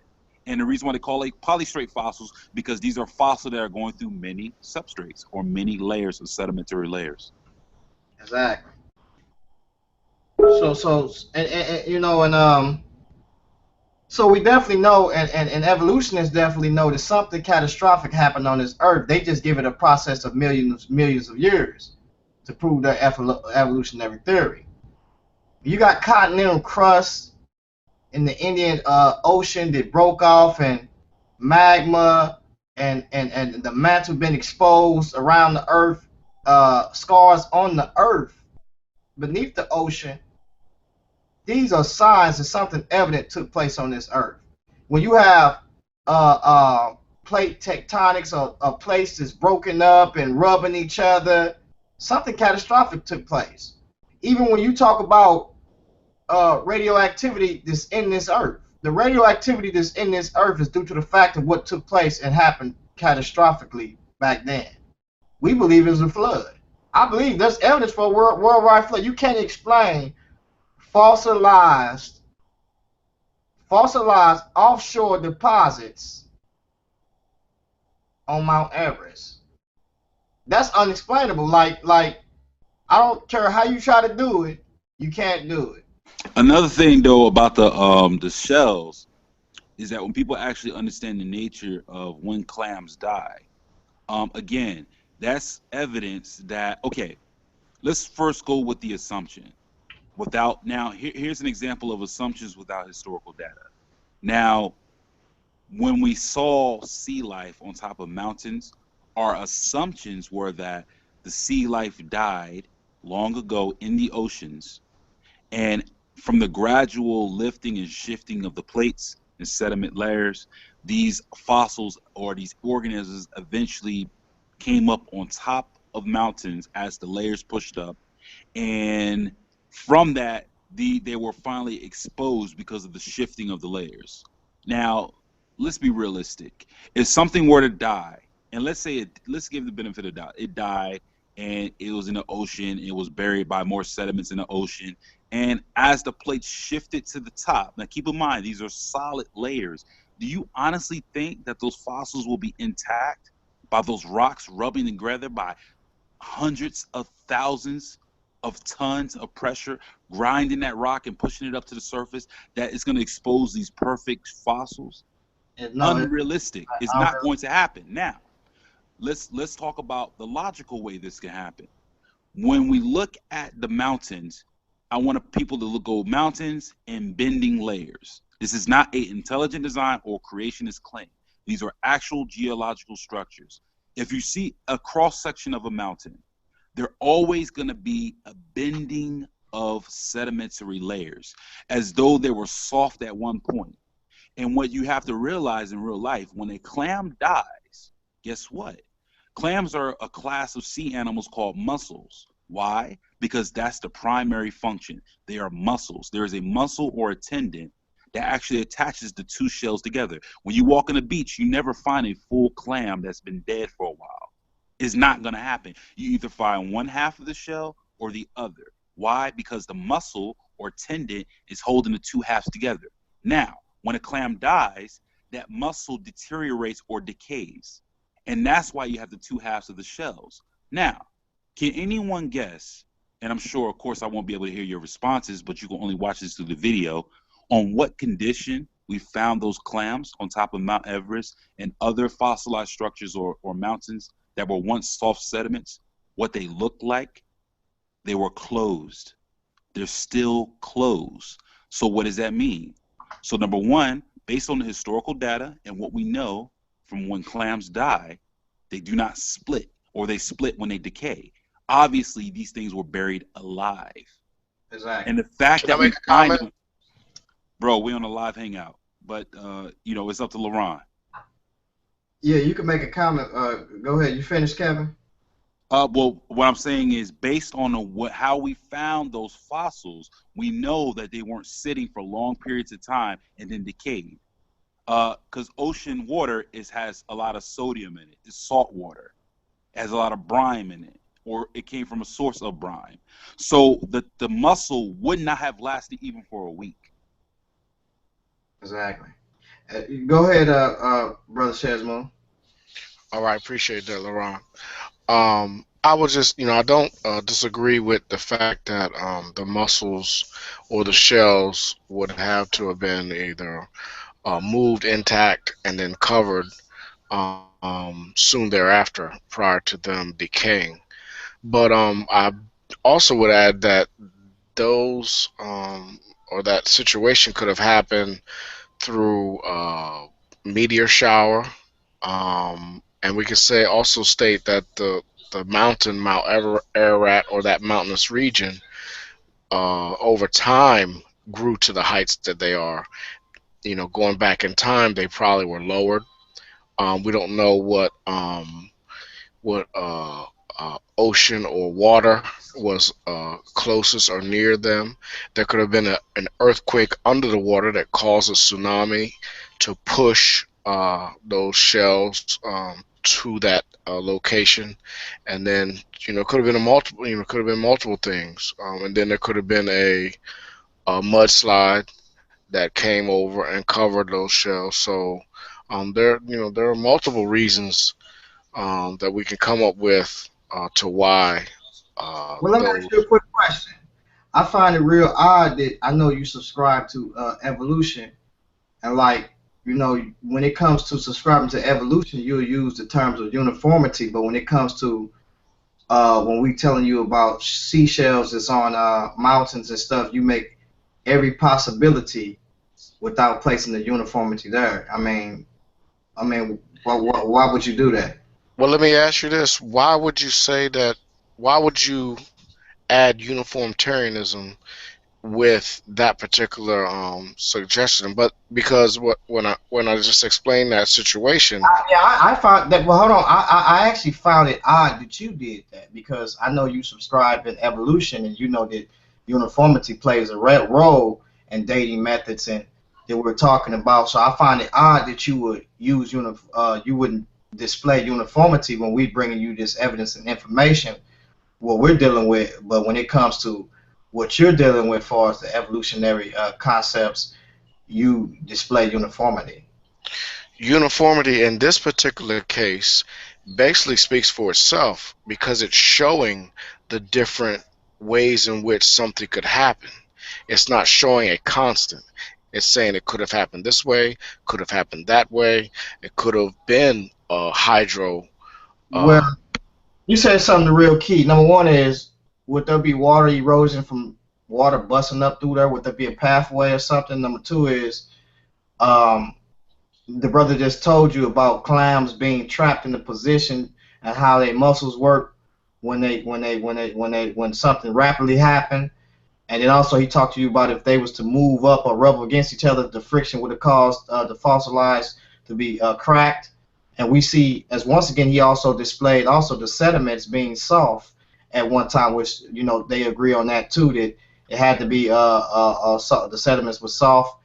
We see hotness in the sediments due to certain rocks rubbing and certain elements being made, far as the quartz and Well, the problem is that to help explain that better, the when you're looking at plate tectonics to that degree, and if you're saying that these layers were already formed and yet they made their way to the surface eventually, actually above sea level, well above sea level, to a point of elevation where you need oxygen to even breathe up there. That's how high they are. The amount of friction that had to take place between that layer and the layer that they pushed up from under, when you look at that, you're talking about rocks that are already set and they're hardened already. And any deviation from that will only be a crack, it will either crumble or break. But when you look at the mountains on any coast of any continent, what you find with those mountains in a cross section is that they bend. There is no shifting. It's, for instance, it's like a blanket being pushed up against a wall. And when you look at the mountain, you see the layers, just like you would at Grand Canyon or any other canyon. Matter of fact, pull that up, Kevin. Pull that up, Kevin. I'm on my phone. I don't have it on me right now. I can't pull it up. Is there any site that you can put in the box? Yeah. All you have to do is, if you go to Google Images, just say mountain layers, and you will see them. They bend up around, and then also too, another thing, interesting thing is they also are parallel with the oceanic mid Atlantic oceanic ridge too, just as well. A lot of the ridges are parallel with these mountains. That's just another thing to bring up. Well, they're parallel. They're parallel to their continental edge, but yes, the ones that are in the Atlantic Ocean, the mountains are parallel to the Mid-Atlantic Rift, which will be a rift that is in the middle of the Atlantic Ocean that goes downward towards the, I think, southeast, and when it at the equator, it changes directions down to the southwest, showing that the crack had to occur at a fast pace, because it looks like it traveled along, and when it hit the equator, it switched directions. So you kind of see that something had to happen sudden, and something had to occur that caused those continents to shift. Now, does that discount plate tectonics? No, it does not. Not at all. It does not discount. Plate tectonics still take place, and yes, plates are still shifting. However, the formation of the mountains do not show significant evidence of being formed by plate tectonics, as we have many layers that are bent and going in cross-bedding into one another. So it's really, when you understand all of that, and then you account for plate tectonics, you're kind of like, okay, how in the world was this mountain soft at one point? How did these layers bend? How did rocks that are already set and created, how did they bend? Were they reheated at some point and bend? Were they soft at some point? Were they soft from the beginning? Which is what I agree with. I believe that the mountains were soft at one point. Interesting. Look at this, man. Yeah, you like, watch when I pull this up, brother. Like, it's real in the field, man. Like, for reals. Look at this. And make sure you share your screen right, because I can't see it yet. And what was them? All right. What was them? So see that right there? Let me get a bigger picture here. What was them brothers at, man? That I just been talking heavy in the back chat rooms, man. Where they at, man? Yeah. Do y'all see this? Yeah. Now, as you can see, okay, that's a mountain. Now, look at the layers. Now, if these were now look up how plate tectonics plays a role in mountain formations. Now, the way they explain that it works is that the mountains are exposed and hardened. Eventually, after more plate tectonics, it's pushing the mountain or that layer upward. Now, if that's the case, we should see a lot of rigid mountains that just show signs of force, and just it should look like a layer just pushed up. But what we see is that mountains bend. They have bends and curves in them. So these mountains were formed soft at some point. And I challenge anybody, after a rainstorm, if you have a lot of mud, after a rainstorm, look at a puddle of mud after it dries. When it cracks, look between those cracks. You're going to see these curves just like this. Because as the water settled, what it's doing is those layers is actually the heavier sediments that are going down, and then the softer sediments on top. And if more water rushed on top, it's going to cut it and curve it just like that. Now go back to another picture. Go to that tab again. Go to another picture real quick. Hold on. Oh, hold on.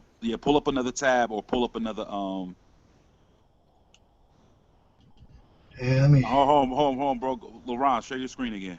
Hold on. I gotta go to the. I done did something where I ain't at the same page no more. I clicked about it, so I gotta re-Google it again. Let me see. Hold on. Just put bending mountain layers. Okay. While you're doing that, can I make another comment? Yes, sir.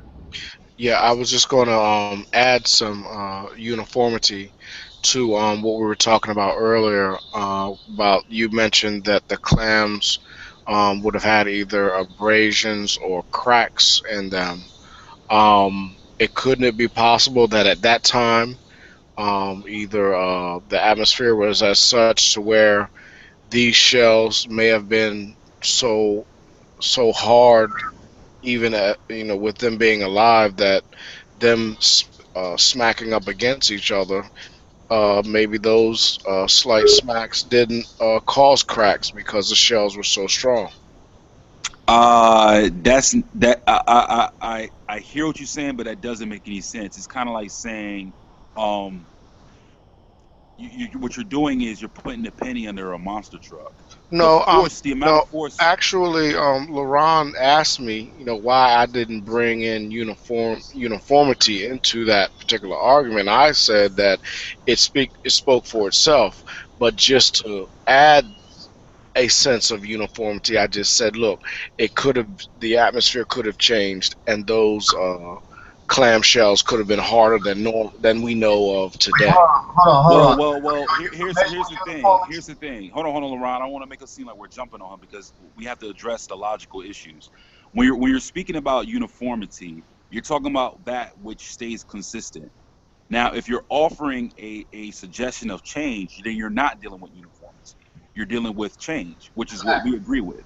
Now, secondly, if you look at clam shells, what you're talking about is organism that is made of calcium, right, and other formations like that, and is buried under granite. It's under limestone. It's under igneous, what they say, igneous rock. But here's what you're suggesting: that tons, hundreds of thousands, probably hundreds of millions of tons of this rock grinding against a shell, are the shells going to stay intact? No, God, no. You're talking about something that it should have wiped those shells off of that rock in a blink of an eye. It should have scraped those things off immediately. But what we find is the shells are still intact. In fact, if you look all through mountains all over, you find embedded fossils, meaning the simple fact that the mountains have fossils tell you that they once were soft, because a fossil is only formed when it's buried. Well, So Kevin, how can a rock that came from magma or igneous rock under the ocean create the mountains and at the same time preserve the fossils that were in it? Those fossils will be completely gone. Well, hold on, real quick. Let's bring. Click on the first image, right? So what you're looking at there is you're seeing a mountainside, and if you look at the top, what do you see there on the top? You see mountains, as you normally would. But what you don't really see a lot of photos of is where the end of those mountains are. Now, what we're looking at here is a cross section of a mountain range. There's a mountain range at the top, and then what we're looking at is the side of the mountain where it exposes how the mountain look on the inside. And look what we see. We see bending layers. We don't see plates that were shifted up above. We see bending layers. So the top of those mountains are just the byproduct of bending sediment layers. Now go to another picture. If you go to the top there on the upper right, the color one, the one, the yes, that's another one. Again, you see a mountain range at the top. Yet we see an exposed cross section of that mountain. What is it? Soft bending layer that has hardened because all the moisture has been drawn out of it. Again, if you scroll down, Laurent, there's plenty more. It's almost like every mountain. Okay, right there. If you look at the mountain range on your either on the middle, any one of those will suffice. Go to the one on the far right, on the bot down one, right there. Yeah. Look at this. This is a cross section of a mountain. Soft bending layers. Let's go down one more.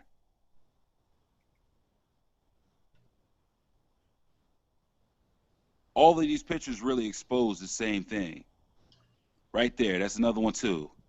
As you can see, soft. It had to have been softened. Look how they bend. That is not pushed up by plate tectonics. Those are hardened because of the formation of that sediment has finally hardened over time. And that's what we get. Now go down some more, Laurent. Oh gosh, see, look at all those. Your brother, you can go to it, look at that. Check that out. Now on that one right there, go scroll up. Click on view image. All right, now I want you to hold control with your keyboard and scroll your mouse wheel up. Check that out. Now what you see at the top there is a mountain range. But look on the side there. See that? Those layers aren't pushed up by plate tectonics. Those are bending. You see, if you're following your eye from the from the right to the left, doesn't matter. You see how it's swooping down, is bending up, and then is swooping down again. Those are sedimentary layers bent up. Now, Laurent, in the address bar at the top, because you have Chrome, it could search from the address bar. So click anywhere in that address bar till it highlights everything.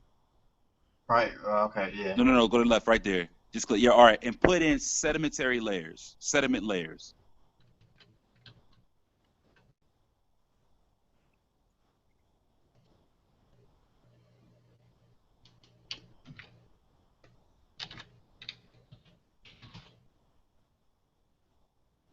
Right. Excellent. Now, go to images.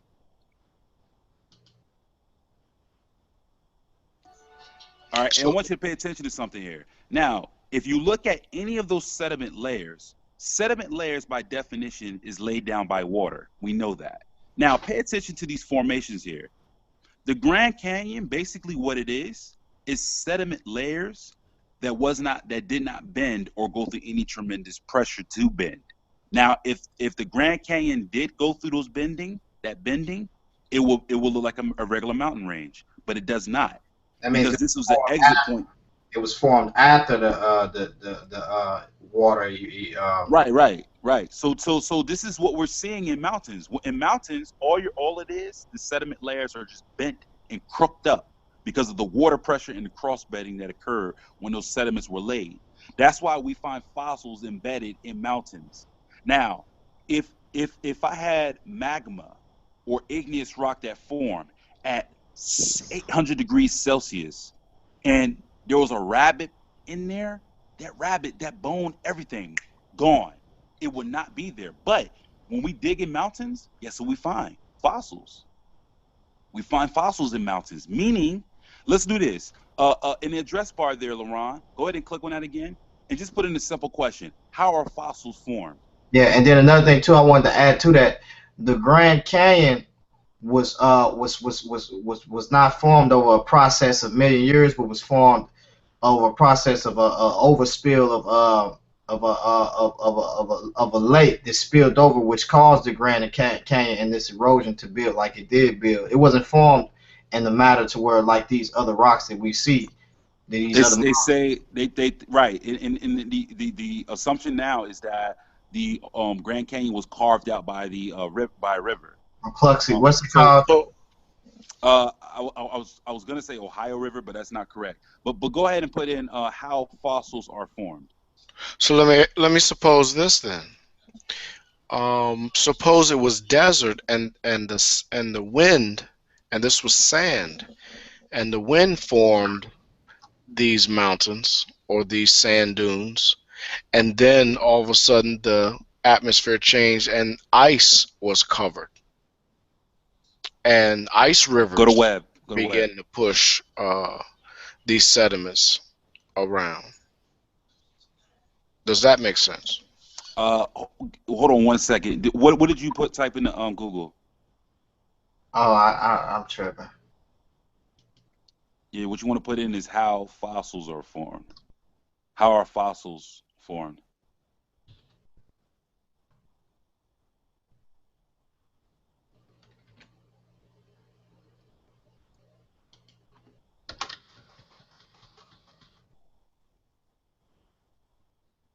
All right, go ahead and read that. All right, it says fossils are formed in a number of different ways, but most are formed when a plant or animal dies in a watery environment and is buried in mud and silt. Soft tissues quickly decompose, leaving the hard bones or shells behind.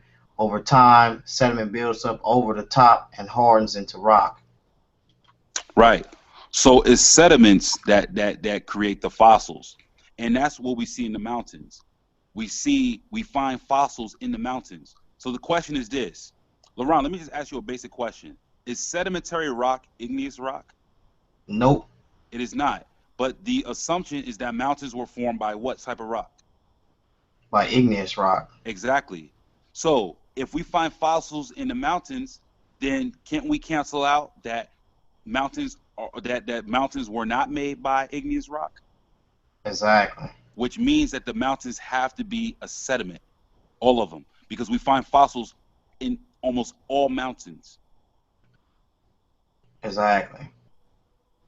So that's the thing. And then another thing too you want to bring out too is this igneous rock. When you deal with hot igneous rock, that will actually disintegrate or burn the fossils up. They won't. Right, exactly. That's what I was saying. If you had a rabbit, a frog, a clam, anything, it's gonna burn that, because you got to understand how hot magma is. Magma is the melting point for rock. That rock, the consistency of rock and magma is like that of a cup of Kool-Aid. Do you know how hot that is? You know how hot that is? That is extremely hot. Nothing would survive. Nothing will be left. It is gone. So the fact that if you find a fish in the mountain, do you honestly think that mountain was once magma? And somehow this fish is preserved in it? Man, I burn fish on the stove trying to cook whiting or tilapia Matter of fact, on a frying pan. And I mean, not to joke around with it, but honestly, so if you find clams on Mount Everest and you're suggesting that Mount Everest was made by igneous rock, then why the heck are those clams still there? Another thing too, look, check this out too. This finna get real shocking too. Now, I think I pulled this out and gave them brothers a source to this the other day. Do y'all see this? Yeah. I see that before. Yes, it's a fish eating another fish. Now watch this. Only from something to happen like this. This has to be something rapid. Right. Now, also, I want you to Google asphyxiation in dinosaurs. It starts with an APH. I think it's APH. IXITION. Dinosaur asphyxiation or animal asphyxiation fossils. Now, have you ever seen Jurassic Park or any dinosaur fossil? And have you always wondered, in the dinosaur bones, when they find a buried dinosaur, you see here's one thing. When dinosaurs or organism fossils are found, they form what's called phosphate beds. Reason why is because there are so many fossils in one point. When we find dinosaur graveyards, they're just that. There are a bunch of dinosaurs in one area. Now, let me ask you a question, Laurent. Have you ever given your kids, after playing outside, a bath? And after the bath, when you let the water out, what happens to all that dirt that was on the kids? It be around the ring of the tub. Right. It gathers in one place. Right. Now, here's the fascinating thing. When you look at dinosaur graveyards, the bones are all collected in one spot. That's why they have Utah beds, they have New Mexico beds, California beds, Montana beds. We find beds of fossils everywhere. When they're digging dinosaur bones, we find T-Rexes, Brontosaurus, all kinds of organisms, Dilophosaurus, Brontosaurus, all of them, Triceratops. They're all in one area. Why? The reason why is because it is believed, according to the evidence, that when the waters receded, the bodies gathered in one spot. Organisms are going to get whatever the water lets out is going to gather those organisms in one spot. That's why we find gangs of bones all together. We don't find a T-Rex just alone here and a Brontosaurus alone here. We find these things together. Now scroll up there. I want to show you something that's very key. All right. Oh, check that out. On the first image there on the upper left-hand corner, click on that. Okay, notice how the top of the head is coming in contact with his back. See that? All right, go to the next one to the right of that. Again, we see the top of the head going to his back. See that? Now, go back to the page.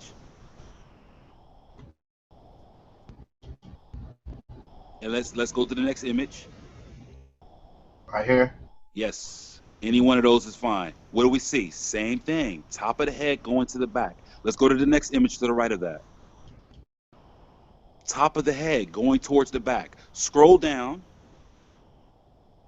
Click on the one right there. This one? Yep. Top of the head going to the back. What's going on here? Why are a lot of these dinosaurs, the top of the head is asphyxiated, thrown back to That's the back? because something came at him and hit him. No, it's not that. What? Understand, the spine has a bone in it and other things in it. Now, you can find that when birds die, or when organisms that have a neck like that die in the drowning, that's what happens. They go through what's called death throes. When something drowns, is a death throw. The head goes back, it knocks back. And what happens is the spine is fixed. And what happens is when it dries out, that spine, because it's been wet and submerged in water and it is in sediment, it will crook back and break. Now, a lot of dinosaur fossils, they're in this position. Why? Because they drowned. That's a sign that they drowned and were buried alive. Go to any one of these. Go look up the archaeatrics. Look at the archaeatrics.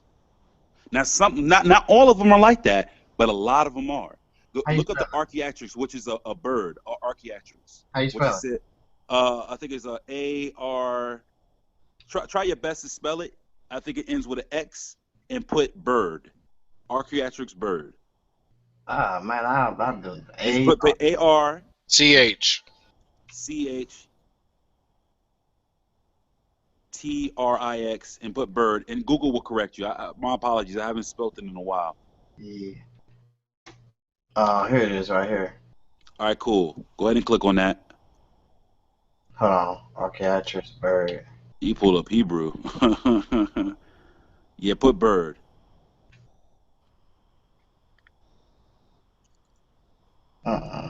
Nah, bro. That ain't spelled right. Hold on. Yeah, hold on. Let me get you the correct spelling, Dan. Hold on, give me 1 second. All right, the correct spelling would be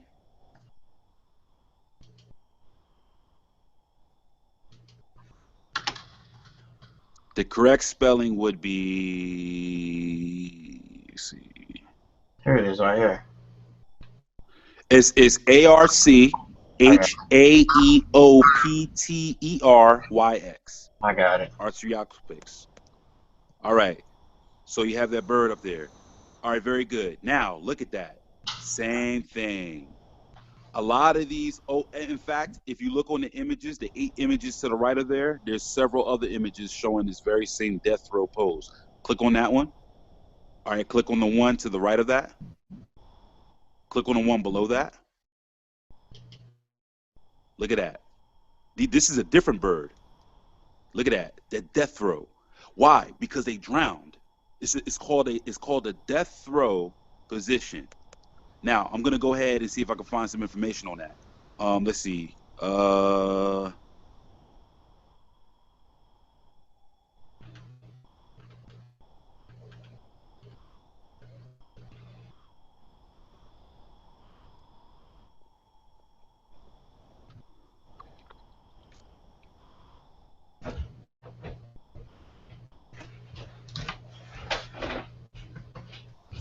But when I see birds today and they die, their heads Here. always be leaning back.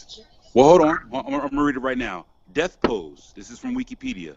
Dinosaurs and birds fossils are frequently found in a characteristic posture consisting of a head thrown back, tail extended, and mouth wide open. The cause of this posture, sometimes called death pose, has been a matter of scientific debate. Traditional explanations range from strong ligaments in an animal's neck desiccating and contracting to draw the body into pose, to water currents randomly arranging their remains in the affixed position. Now, I'm gonna go ahead and I'm gonna read another one. Now, if you Laurent, if you want to bring up on your thing, go ahead and go death pose. That's death POSE, and go to Wikipedia, and it's going to give you that explanation about being caused by water. And what I want you to do, this has been a debate among scientists as to why are we finding dinosaurs like this? Why are we finding them like this? And just to be honest, there are two other explanations there about that, but they're not really. They don't have a strong conclusion as to why that's being caused. But we do know that modern birds do die like that. The death what again? Death pose. DEATH space POSE. That's maybe a fact that relates them to the bird and the lizard or the dinosaur. Well, it is believed that there are some similarities between dinosaurs and birds. Um, my belief is that I think that dinosaurs was a totally different physiology of their own. But I also believe that dinosaurs was just a coin term for us to identify what they were. Some dinosaurs might have been just legit birds. For instance, we do have birds in South America that look like modern day dinosaurs. They have claws in their hands, they have feathers, and they're straight up birds. They're avian. Yeah, They have actually, hollow bones. So yeah. So what I want you to do is scroll down to the images. yeah, and actually, dinosaurs was the word dinosaur itself was added to the text to the dictionaries later on. They was actually called dragons, actually. Well, dragons, see, here's the thing. Dinosaurs are just a category of these. It just means terrible lizard in Latin or Greek. And basically, the reason why we call them lizards is because of that hind bone. But at the same time, we find some characteristics in dinosaurs that suggest that they might have been birds as well, such as the ostrich, things of that nature. The T-Rex, we found fossilized T-Rex that were pregnant.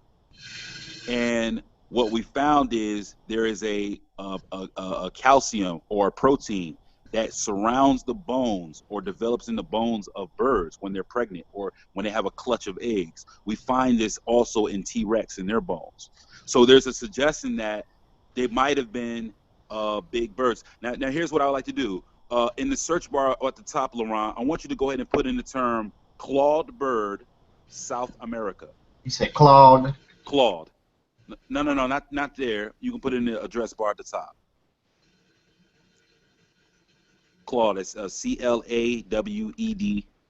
Bird, South America. And you can actually see modern day birds that look like dinosaurs. All right, so go ahead and put that in. And what you should get, I believe the name of this bird is called a rhizome or something like that. What is that right there? There it is right here. Yep. What is that called? Hoatzin. Yes. So as you can see, what does it look like? Uh-huh. Looks like a bird, right? Now scroll down. Looks like a bird, right? Uh-huh. Keep scrolling down. Look at him. Look what they have. What do they have on their hands? What the fuck? Oh, I'm scared. No, check it out. Check it out. Check it out. Check it out. It's okay. Look what they have on their hands. They have claws. Now, imagine if that thing was a bone in the ground. It was nothing but bones. You would think it's a dinosaur. You would think it's a dinosaur. But because we don't know what a dinosaur looked like, we don't understand what its physiology looked like. Scientists try to guess, well, maybe they were covered with feathers. Maybe they were lizards. Maybe they weren't lizards. Maybe they were birds at one point. Or maybe they're the precursor to birds that we see today. But you have to answer questions like, well, how were the dinosaurs wiped out? Oh, by meteors. Oh, by bacteria. Oh, by this. Well, if dinosaurs were wiped out, then how did they become birds? And then another thing too, damn, if they was wiped out like that, why was they all in one place then? Right. And here's another thing. Do we have fossils that they say existed before the dinosaurs? Yes. They said the coelacanth existed before the dinosaur. The dragonfly existed before the dinosaur. The salamander existed before the dinosaur. There's platypus, different types of mammals that they say existed or older than the dinosaurs. Dinosaurs were 65 million years ago. We have fossils of modern day animals still living today that live, they say, fossils 400 million years ago, or 200 million years ago, or 150 million years ago. And so that actually disproves evolution. Because why? I mean, damn, like. Well, here's the thing: dinosaurs are believed to be the closest thing we have is we say that they're lizards. Why? Now, if we look at a flood model, what happened? The atmosphere and oxygen level fell down. Now, they're saying that because of the way dinosaurs are. Now, let me ask you this question, Laurent. Do lizards stop growing? No, they don't stop growing. They keep right. Based on the conditions, environment, and plant life, they will keep growing to tremendous size based on their diet, the amount of space they have, and the amount of oxygen in the air. Now, if you suddenly change that, those large lizards, they don't have a earth to live on. They will die.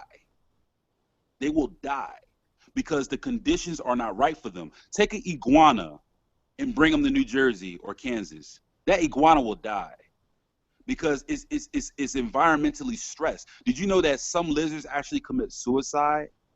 You know what? You know what's crazy too, though, because when you start looking at some of the coming to the Americas, you start seeing that these ancient cultures was actually drawing pictures and they art and rock art with them standing beside dinosaur figures. It looked like. You're talking about now the only legit dinosaur figures is the Cambodian inscription. You can go ahead and Google that. You can put Cambodian Stegosaurus, and on the Cambodian temple in the jungle, they actually found a carving of a Stegosaurus.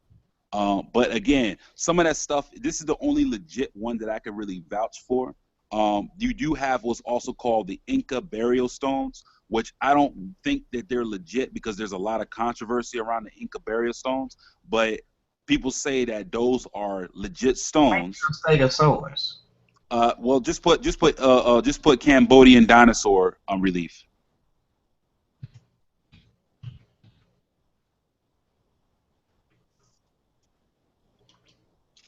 All right, and go to images. All right, see that? This is on a Cambodian temple. How old is this? Oh, gosh, you got to look it up. Let's see. It's pretty old.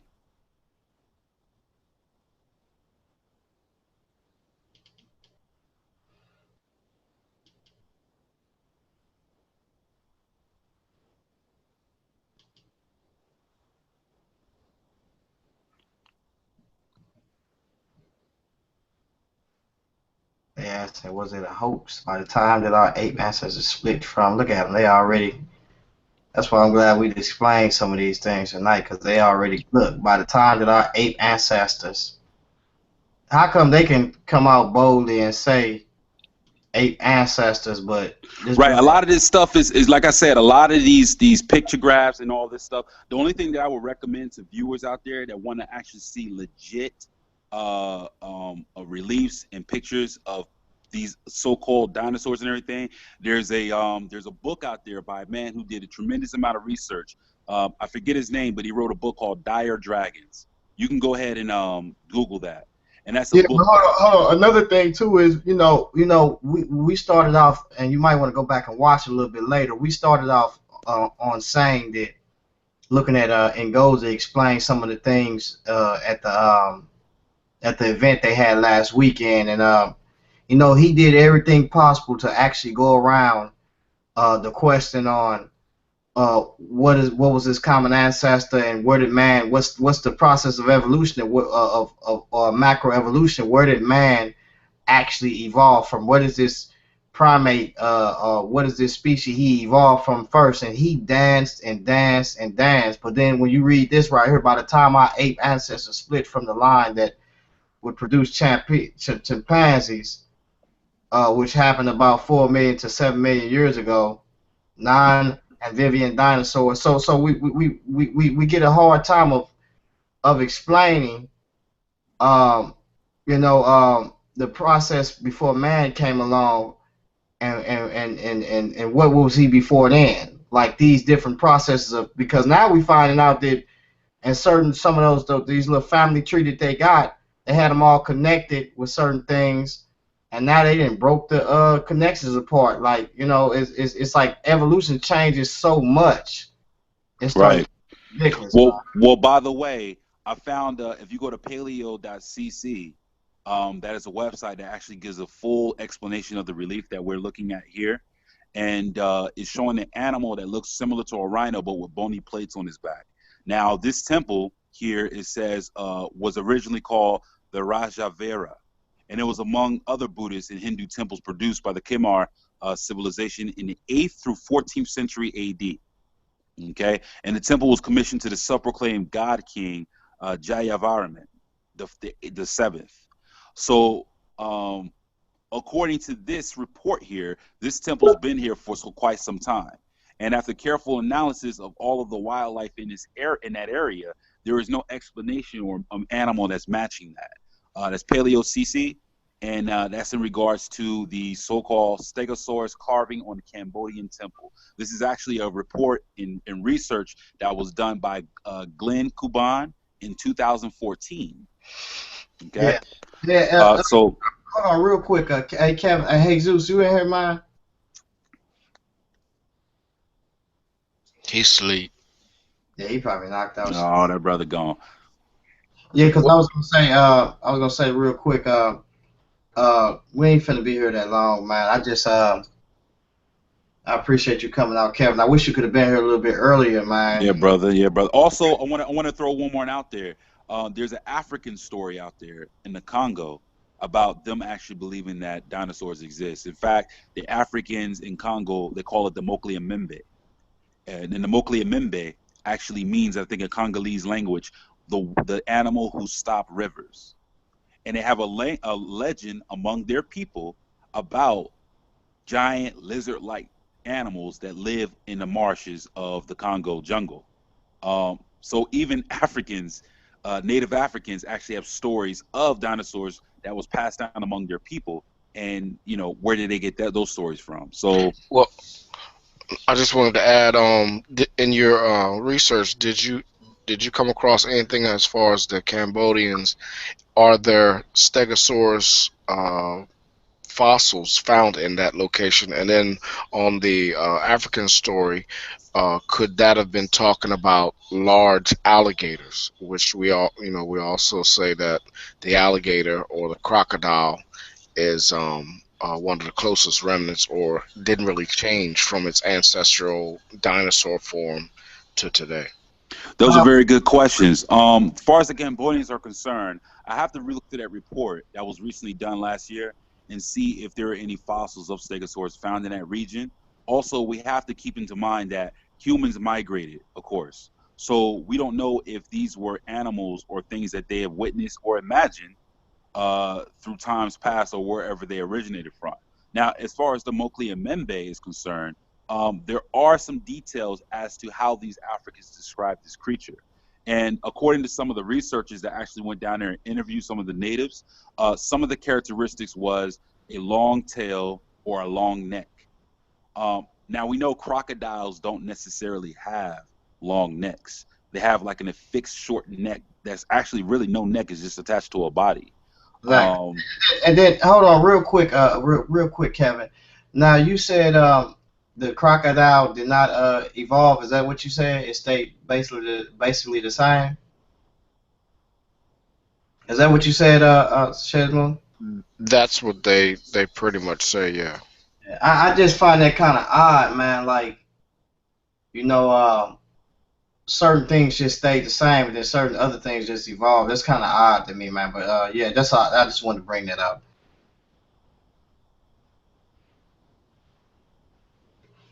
Yeah, man. So with that being said, man,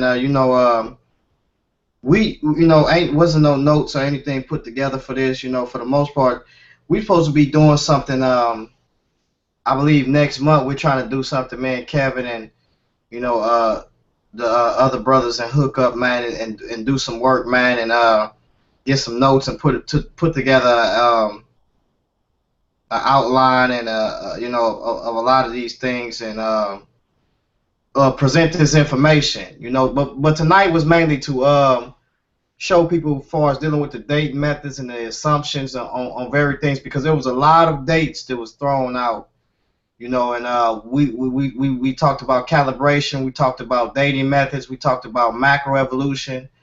These are concepts that you can actually go look up. So it wasn't nothing that just simplified things that you can go look these things up. So when people throw a date out, whether if it's dealing with astronomy or, even with that, you got monuments that they'll say the pyramids lined up with this and certain monuments lined up with that. Not knocking that, but as far as how they date that area, there's a problem with that.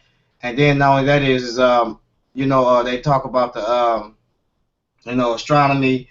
Everything is in a circular motion. I don't have to sit there and everything does the same thing. I don't have to sit there and wait thousands of this years.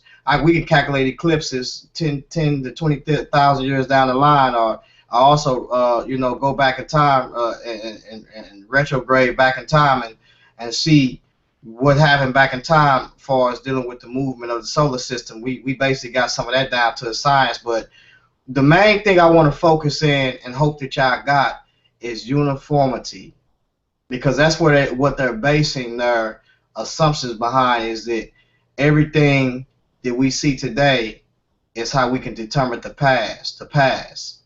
Everything that we see happening today within our atmosphere is how we can actually determine what happened in the past. And that's uniformity. And so we see a lot of this going on. So when these brothers was throwing out these dates, and I just want to give a shout out to Sinkofa, man, because he was digging, like for reals digging. You know what I'm saying? Trying to see what was going on, and the brother just kept on bobbing and weaving. Even when you talk about stellar and planetary evolution, and you talk about torrential rains coming down to cause the oceans to come about on the hot molten cool solidified earth at that time, those things you don't hear these brothers talking about, what they call the premortal soup. You don't hear these brothers talking about that, so I invited some brothers out tonight. I put the link in the thing. Shesmu, thanks for coming out, brother. And Sure. And also, I wanted to make one last comment before you close. Go ahead, bro. Oh, I just wanted to state, not as a point of correction, but I know I came in a little late, and we brought up the word uniformity, and I just wanted to say in some conversations that are had, the uniformitarianism, which is an argument to the existence of things in the past not being consistent, and I understand what uniformity is in one regard the definition of things being consistent, and I just wanted to bring that into light, that in some arguments they'll claim that it's the existence of things not staying the same, and in one regard it's considered the things being the same or being consistent. And I have to say, brother, you're absolutely right. That's exactly what the argument of uniformitarianism is. And my mistake if I misunderstood you, that I wasn't saying that you didn't understand it, but I guess it was the way it was applied. it really, I guess it was hard for me to understand. Because I kind of Where, caught it too. You kind of applied it kind of wrong in that right, instance. right, but it seems you do have a good handle on what it means, and I say you're absolutely right, 100%. Yeah. So that and that's what we dealing with. Like I say, tonight was mainly just freestyle. You know, we haven't really gotten together the notes. And like I've been telling these brothers, man, we spend more time in these back rooms chatting and you know, arguing and fussing with each other to where it got to the point to where like it's sad. You know what I'm saying? But you know, Kevin and brother Jesus and you know, the brothers that's on this panel, you know, I think it's a good thing that we go live and actually deal with a lot of this information because, you know, we have to be willing to change our mindset on as evidence surface and view things differently. And a lot of these brothers ain't willing to do that. And we have allowed white supremacy to come and define certain terms for us, and we have actually believed those things. And once again, I will say this. There is no atheism in the Nile Valley. Never was. You know, even when you're dealing with Egypt, never was. When you talk about them burying their people, sacrificing, you know, never was. So, you know, when we got brothers out here trying to say that this thing, atheism was there, that's agenda, man, and they're pushing white supremacy. So, like I say, I'm not the one that's against white people, but I am against white supremacy, and I am also against any supremacy group. Just to keep it 100, anybody that's not following righteousness, I'm not rocking with you. Anybody that's doing wickedness, I can't rock with you. I'm sorry, I don't care what color you is. Right, I'm with you, bro. And that's the thing. I hope people of like white people or whatever that they do understand that. Like I have no problem with white people. I am tired of those things that were set up for another one's failure. And I understand that not all white people adhere to that, but that is something that needs to be deconstructed, and we need to rethink and relook at those things and say, was this put in place for supremacy, or was this put in place to edify the people? And like I said, and Laurent, you touched on this many times. When we look at Martha Sanger, when we look at Adolf Hitler, when we look at Mao, when we look at Stalin, when we look at some of these other people, they had that pessimistic type of, you know, survival of the fittest, anything goes, you know, mentality in slavery also was justified by the evolutionary theory. So I mean, I don't want to rock with that. So brother, you right. Yeah, so with that being said, man, I just thank you brothers, man, for coming on to the panel. Jesus, I know he probably sleep tonight, man, but don't come on this panel sleeping, man. You better start bringing some information, man, because you definitely got the information. You know,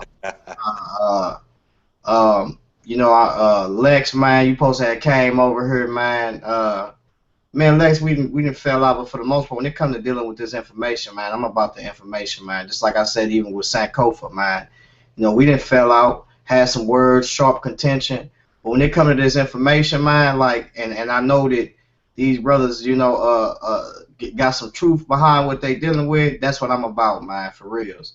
You know, all the other stuff is what you call, you know, like I say, I'm a little bit surprised that a lot of these brothers, man, you know, like to argue in these back rooms, man, didn't really come on to the panel when I threw the link in there. But with that being said, man, I just want to say peace, man, and blessing to those out there. And like I say, hey, look, the streets is watching, and y'all gonna hear from us for reals. And we're gonna get this information out there. So until the next time, I just say peace to y'all.